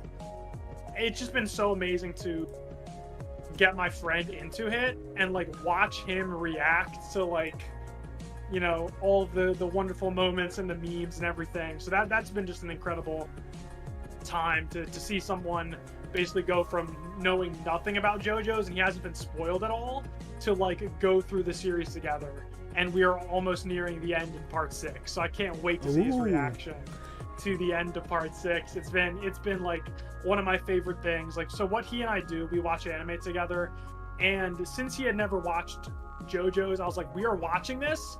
But then he was like, okay, in turn, I'm gonna pick some stuff for us to watch together, and that's how I ended up watching shows like Jobless Reincarnation. So I watched that with him. I went back and watched all of Classroom of the Elites, which I loved both of those. Yep. But the third show he wanted me to watch, and I was very skeptical of this, and I will spend, you know, maybe 2 more minutes, and I told you about this. The other show he wanted me to watch is Ruby. Which is definitely not on the radar, I feel like, for a lot of anime watchers, because it's technically not anime. It's like, I don't even know how to describe like Ruby. It is a machinima is probably the best thing. They do actually have an anime though. Season 1 actually does have a true traditional anime. Yes, but it's because it's made by Rooster Teeth, and I'm not going to get into spoilers because I got Ellis to watch the show and he loves it. He's like halfway through season 3 right now, so right before the ending, the craziness at the end of season 3. I love Ruby. I recognize for what it is. Like, I know a lot of people have a lot of criticisms like towards it. Yeah. And there's some things that I don't agree with about like, directions the show took. But I don't care. I love it anyway. It's up there for me with Fairy Tail and just like shows that like maybe not be like the best, but it's like I just freaking love anyway because it's so charming. I love all the characters. Like I'm completely caught up on Ruby now. We finished volume 9, and so volume 10 is gonna presumably come out in the next year or 2 or whatever. But I love Ruby. It's not perfect. There's definitely some things like wrong, and I think a lot of people generally have the opinion that like it gets worse after volume 3, which I may or may not agree with. But I will agree with it. Don't worry. Yeah, no, it's okay. And like the characters carry the show so hard that I don't even care about some of the random plot like elements and stuff. Like I love it. I am unafraid to be a Ruby stan because I'm also a massive Fairy Tail fan as well, and I don't care. I love both shows. They're so much fun. And that's really all I have to say. Like Ruby it's been a great experience for me. Like, yeah. As someone watching, it's been a lot of fun. I watched Ruby for a bit. Unfortunately, there was a lot of stuff behind the scenes for like Rooster Teeth that I didn't agree with, like just from a lot of stuff that they happened, which made me end up not liking the show as much. For sure. And it kind of really dampened it, and it's like, all right, well, I'm just not enjoying it now because I keep thinking about like other things that the show did that like we're involved with. It's like I just can't enjoy it as much anymore. And I totally get that. Which kind of, it does suck. To pivot though, I didn't realize you were a big Fairy Tail fan. Are you watching Eden Zero? So I have not watched Eden Zero actually at all. It's just so weird for me to watch it because like they basically just take Fairy Tail characters, rename them, and then put them in Eden Zero. So it's weird. It's really because I know like literally they have Urza in there. The main girl is literally just like Lucy with lighter hair. They have Happy in there. Like, so it's just bizarre. Do you know about Fairy Tail's origins then? Because this isn't the first time this has happened. Fairy Tail is driven from Rave Master. Yeah. Which is the same situation.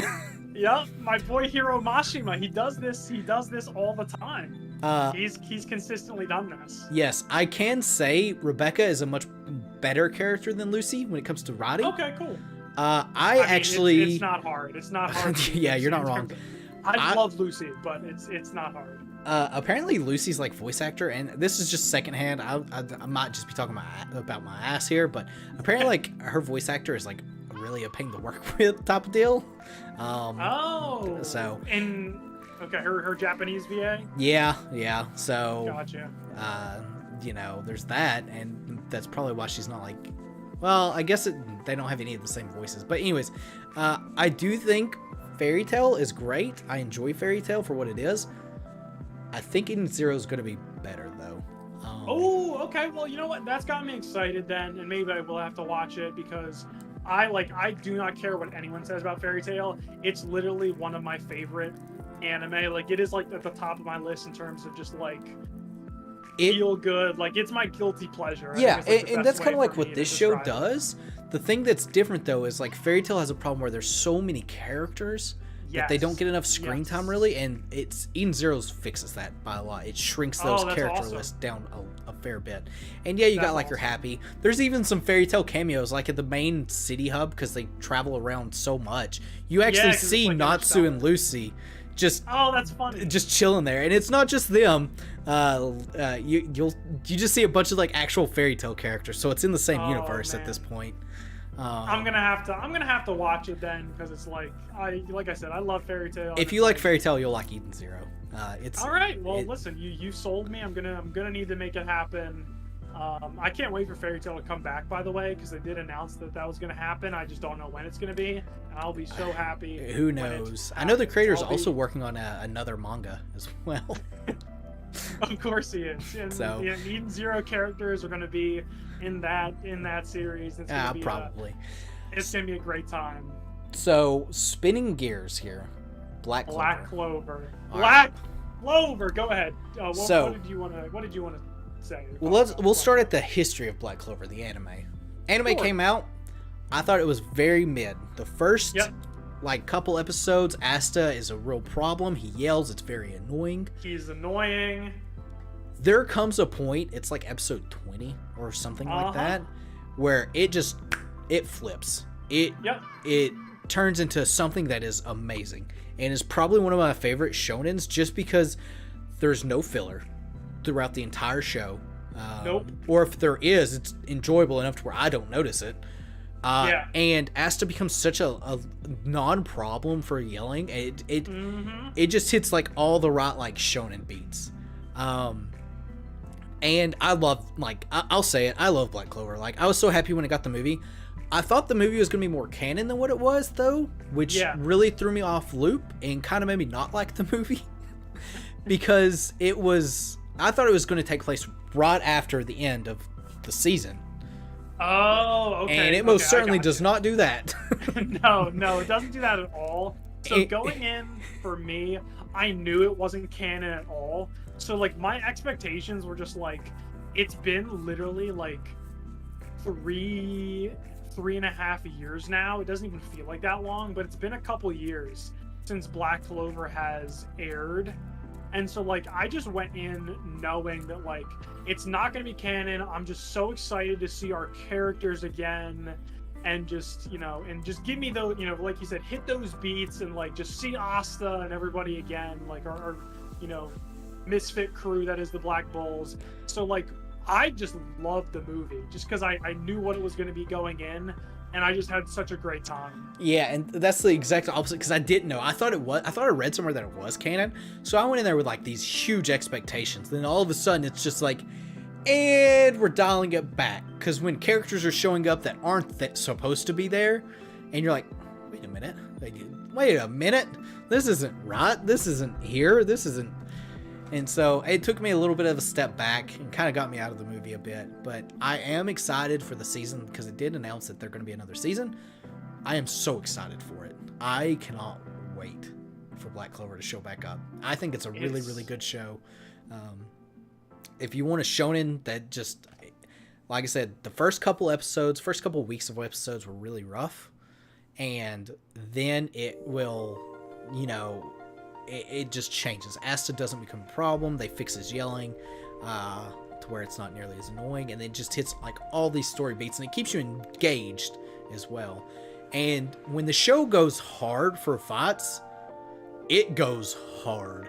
Like, oh yeah, the choreography for the fights are so good.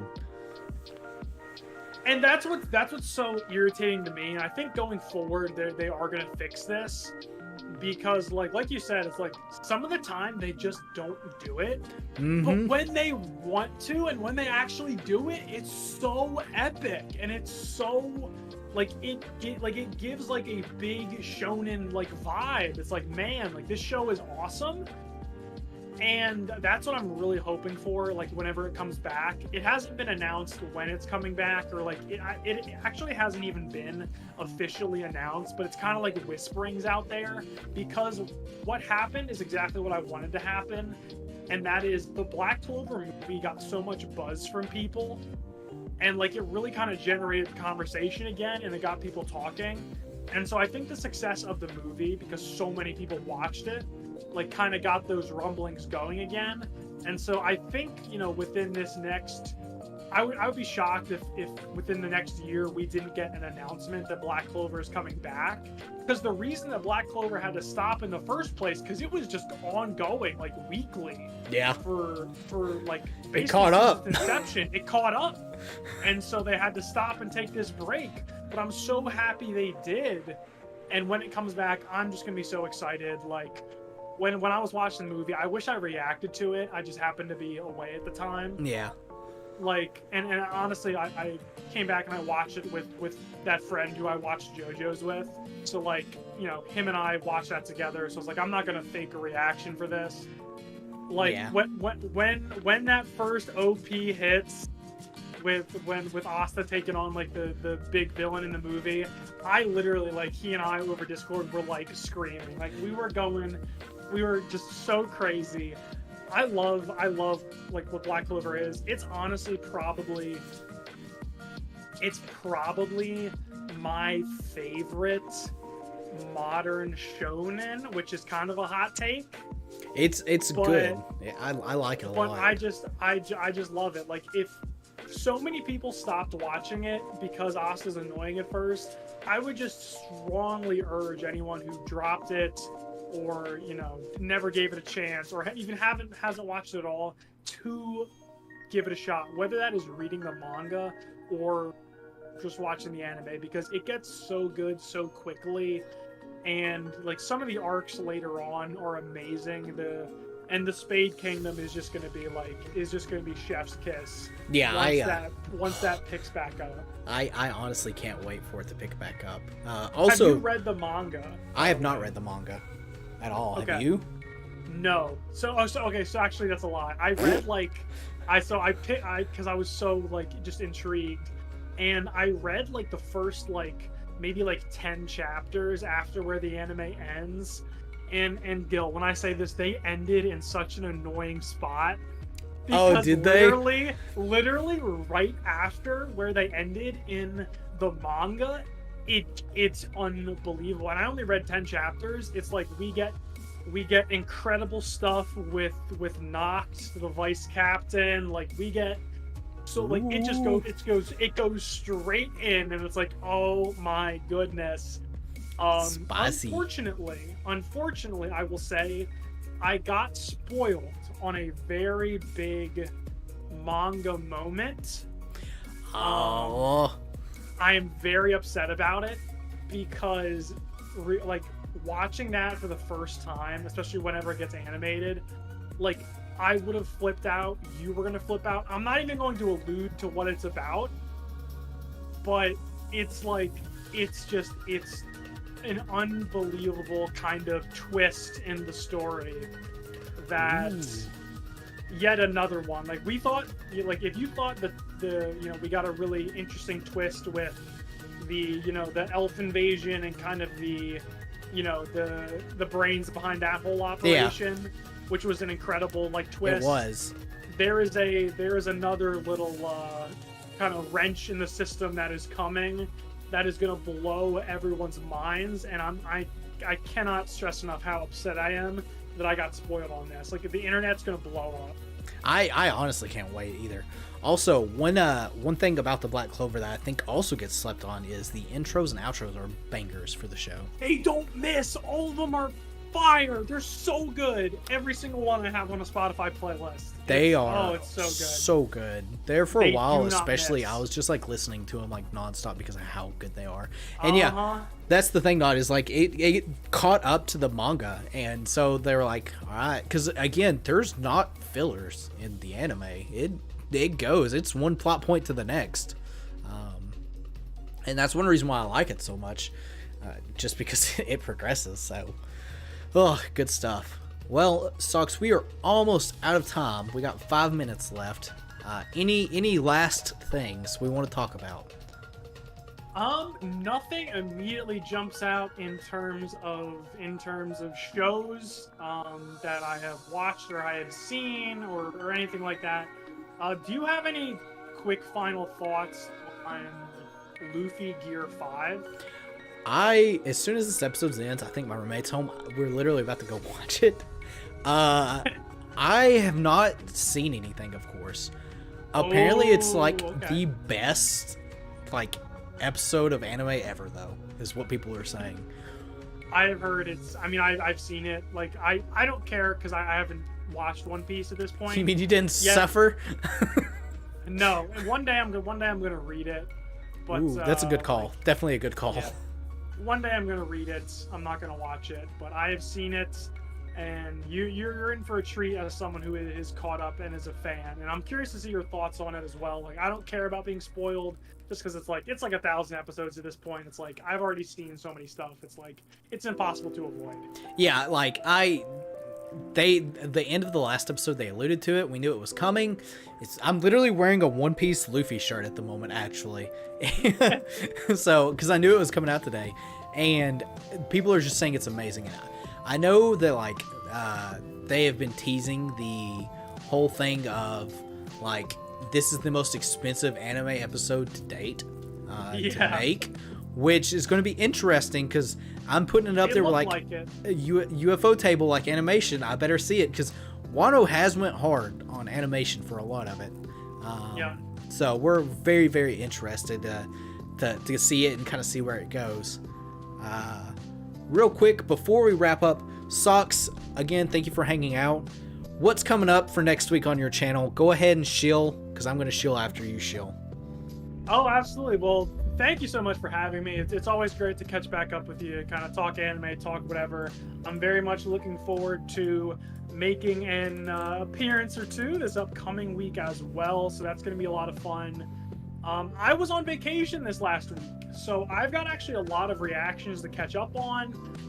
Typically every season I'm going to try to react to about 3 or 4 shows, and like I said, a lot of it I got to catch up on. I have this week's and last week's Jobless Reincarnation coming out this upcoming week, last week and this week's Zom 100. I have the Jujutsu Kaisen hidden inventory like final episode that I reacted to yesterday. I just have to edit it, and then obviously you can also catch that come out on the channel next week. And then the only other show I'm reacting to this season is The Girl I Like Forgot Your Glasses. I try to keep a good mix of things on the channel.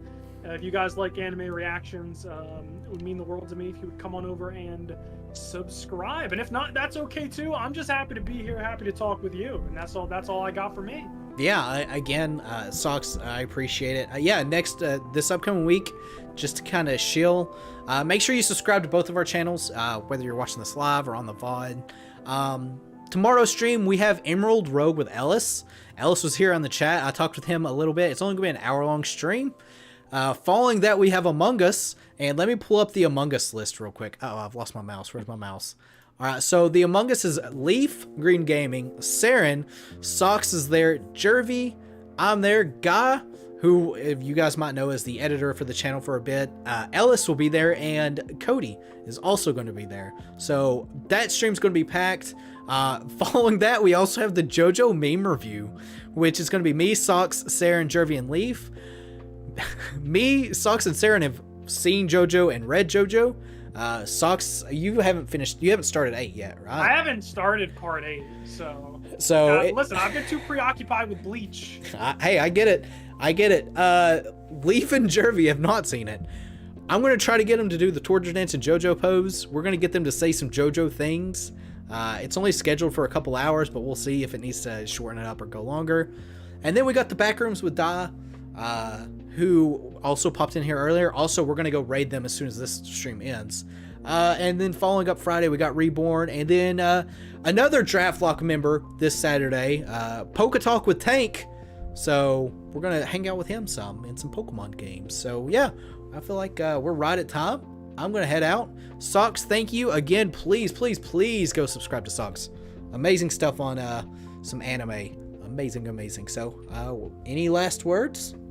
Just thank you as always. I look forward to doing more stuff in the future. The anime conversations will always find a way to sneak these in now and then. And anyone who's watching, be sure to subscribe to Gilkogaming and hit that join button. Your 99 cents is gonna go to a place that it deserves to go to, and also subscribe to everyone who's gonna be a part of the Summer Splash as well. Yeah, everybody's channel's in the description. Yeah, they're all down there. I'm looking forward to talking to and meeting some new people that I'm unfamiliar with, and then connecting with some old faces as well. So give them some love, and it's gonna be a really fun week upcoming and a great rest of the month. Absolutely. So all right, with that being said, goodbye everyone. Peace.